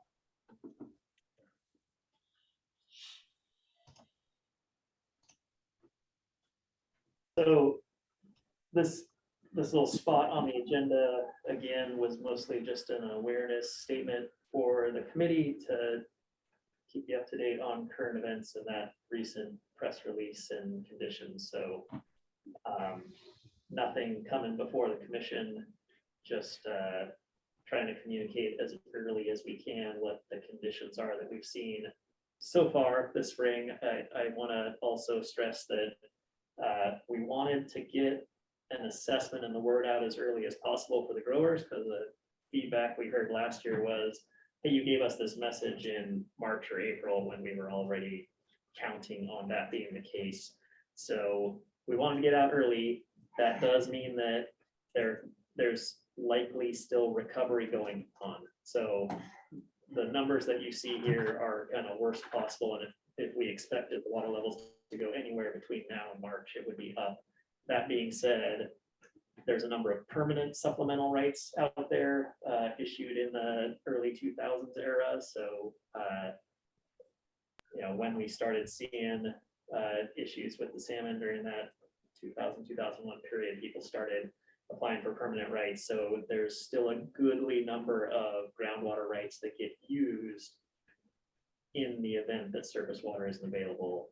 It's just that as things have gotten worse over the years, the emergency use permits that we issue for 1 year periods, those we're gonna scale back. Anything having to do with those supplemental rights would be a critical groundwater area issue. So, so that's the only way to address these additional declines, which again part drought, part use. What is the normal timing for a grower to respond to the surface water supply forecast and then be thinking about an emergency drought permit? When does that usually occur?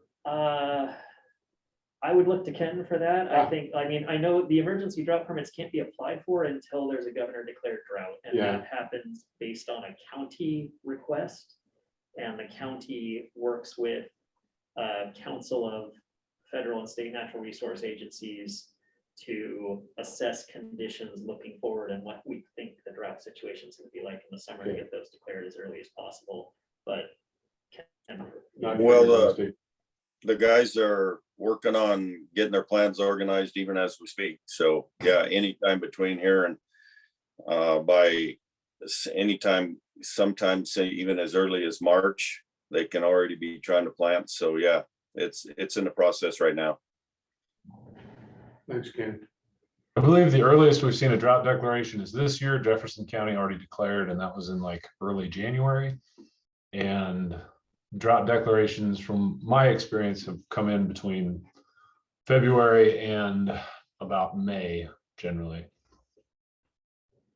Yeah, I have just a comment and maybe a question, but I'll back up. It seems like NRCS forecasts are starting to firm up March, April, and that's a big part of, I would guess, where the growers are looking for some information about the water supply outlook. I just wanted to kind of second Ken's observation that I don't think of the Klamath Basin as one thing. I think of it as a whole bunch of different groundwater areas that sort of behave differently, and so that's just something to think about as you're communicating this stuff. And it makes sense that most of the drought permits are in the project area. All of the wells you showed are sort of in the Klamath Valley, the northern part of the Tule Lake Basin. I was looking, don't ask why, at a hydrograph from one of the California monitoring wells in Tule Lake, and it looked like all the ones you showed with that pretty big decline dropping off the last few years, but even more with greater magnitude. And I'm wondering, to what extent this is my question, and it's probably doesn't really affect your guys's path to move forward. How much of what we're seeing in the Klamath Valley is due to pumping in California? And are they throttling back pumping at all as part of the Sustainable Groundwater Management Act, or are they still going there, kind of guns a-blazing down there in terms of pumping groundwater? If it's okay, Justin, I'll answer that for you. And they are not. You just live down there. Well, they're not throttling back at all, because I'm also on the Tule Lake Groundwater Advisory Committee. Oh, cool. Okay. They are not throttling back at all. Matter of fact, I know there's works in and money being organized and put together right now for TID, which is the irrigation district, to actually drill 4 more irrigation wells. There was several more drilled last year, and big wells, and they're planning on irrigating, and at this point they're getting it organized. And I know this is not a surface water committee, but I keep bringing this up, and somehow if we can make sure TID gets their surface water, the groundwater, we can shut the groundwater off for 90% of it. There's a little bit about outside the irrigation district, but somehow we've got to start trying to get it figured out to get them guys their surface water, pure and simple. So to add to that, the Sustainable Groundwater Management Act doesn't require sustainable use of groundwater, for roughly 20 years out from 2014. So people are developing their plans, but my understanding is CDWR doesn't have any regulatory authority at this point. Hmm. And even that said, the plan as I read it, the Tool Lake Irrigation District put out, which they based on hydrographs from the beginning of Sustainable Groundwater Management Act, I think, to whenever they put out their plan, which is 2014 to, I don't know what time exactly, but it's a relatively short period of time. And looking at the hydrograph in isolation right there, their conclusion was that groundwater is being sustainably managed and they're doing just fine. So we, Oregon Water Resources Department, wrote a letter to CDWR and talked about looking at longer periods of record and the connected groundwater system across state lines and other concerns we had with that. I believe, again, that their plan's in the adoption phase.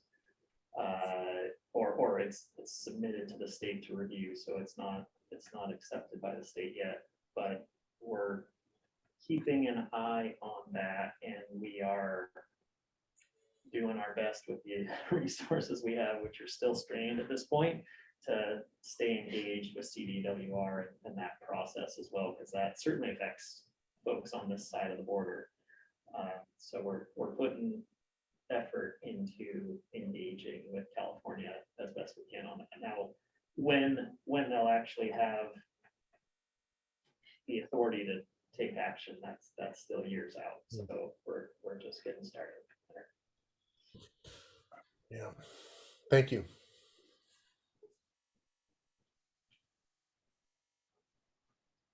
And Ken, those were round numbers from a cursory look. So if you've got more details, I welcome you to add or correct anything that I've said that you're aware of. That's off there. Okay, well, and I know, like I said, I know the numbers on the wells that we watch and Horsefly Irrigation is watching. Of course, they're just out here in Bonanza. And so far out here in the Bonanza Laundry Valley area, we're doing fine. Our static levels are staying right there. Great. So is this on the commission, this issue? It's not, no, this is just a current event to keep the committee abreast in case something comes up in the future. So it's not the first time you've heard of it. So.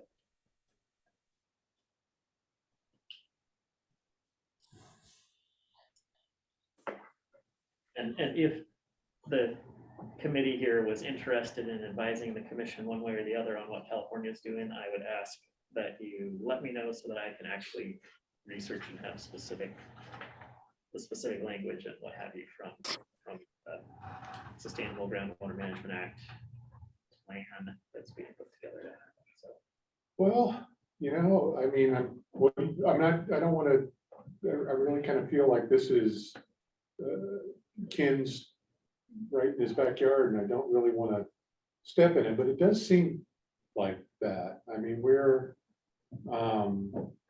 managing groundwater resources in Oregon that affects Oregon irrigators and Oregon's economy and citizens of Oregon, and it's your ability to do that and get the outcomes that you would like to have with respect to managing the resource are being apparently dramatically impacted by an adjacent state. And it seems like there's there's only so much that's within your wheelhouse that you can do about it, the way that the laws are structured and interstate, but somebody feels like somebody ought to be doing something in addition to what you can do. So what do you think, Ken? Do you think that the committee ought to ask Justin to update the commission? I don't know. I got real mixed feelings about it. And like I said, my mixed feelings once again go back to the surface water. And I mean, the surface, and I bring this up because that's the easiest way for the Water Resource Department to shut all them California wells off for 90 to 95% of them, is if the Oregon Water Resource Department makes sure that TID gets their surface water. And right now, I'm sorry, they're sending water down the Klamath River that before the project came in, never went down the Klamath River. The water stayed in this basin. And there's a lot of people do not realize that, and they think there's minimum in-stream flows that went out of this basin down to Klamath, and there wasn't. I mean, over the last at least 5 years, if the Keno Reef was still in place and upper and lower Klamath Lake was still in place, there wouldn't have been enough water went over the Keno Reef to fill a coffee cup in that last 5 years. And we're not following that right now. They're sending this water down the Klamath River, and it never went down the Klamath River before the project. The only water that went down the Klamath River out of this area was when there was high snowpack, and it went down between March and June. I mean, that's the easiest way to get it taken care of. Pure and simple.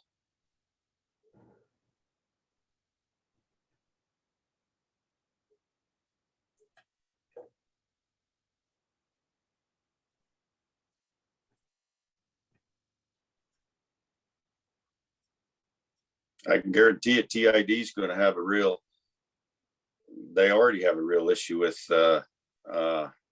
Oregon trying to tell them what to do. They have a problem with KID telling them what to try to do, you know? So, yeah, that's going to be real difficult.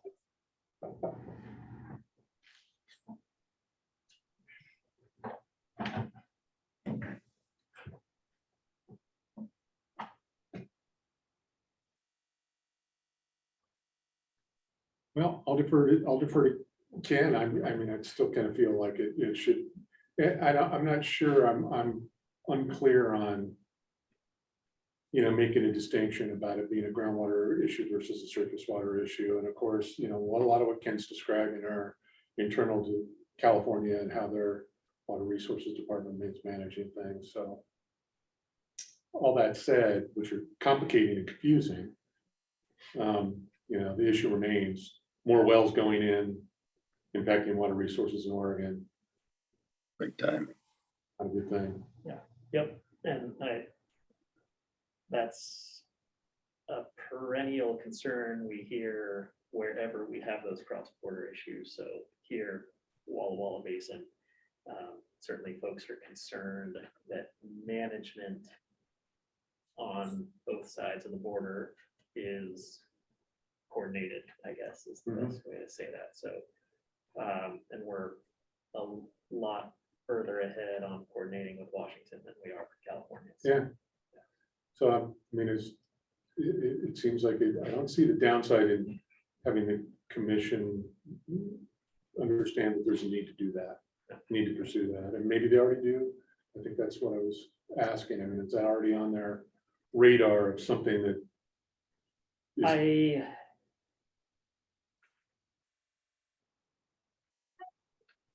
I don't know, but there's nothing on the agenda for, what I do know is there's nothing on the agenda for this meeting that's coming up this week. Yeah. So how that plays out over time is something else. And that's, you know, we don't necessarily, we don't control the commission agenda too much, but certainly can bring it up. And at the very least, as we engage with California Department of Water Resources, I'll just update this group on what we're doing. So, well, if there's no other discussion on that, we are running just a touch behind and we're ready to move on to the public comment portion of today's meeting. So we'll open it up for that. Any comments from the public? yeah, I don't see anybody online that's not committee or staff. I guess maybe a minute for anybody that might be watching on YouTube to join the meeting, but otherwise. Hey, do we have any likes on YouTube yet? You know, are we getting some viewers? We have one. All right.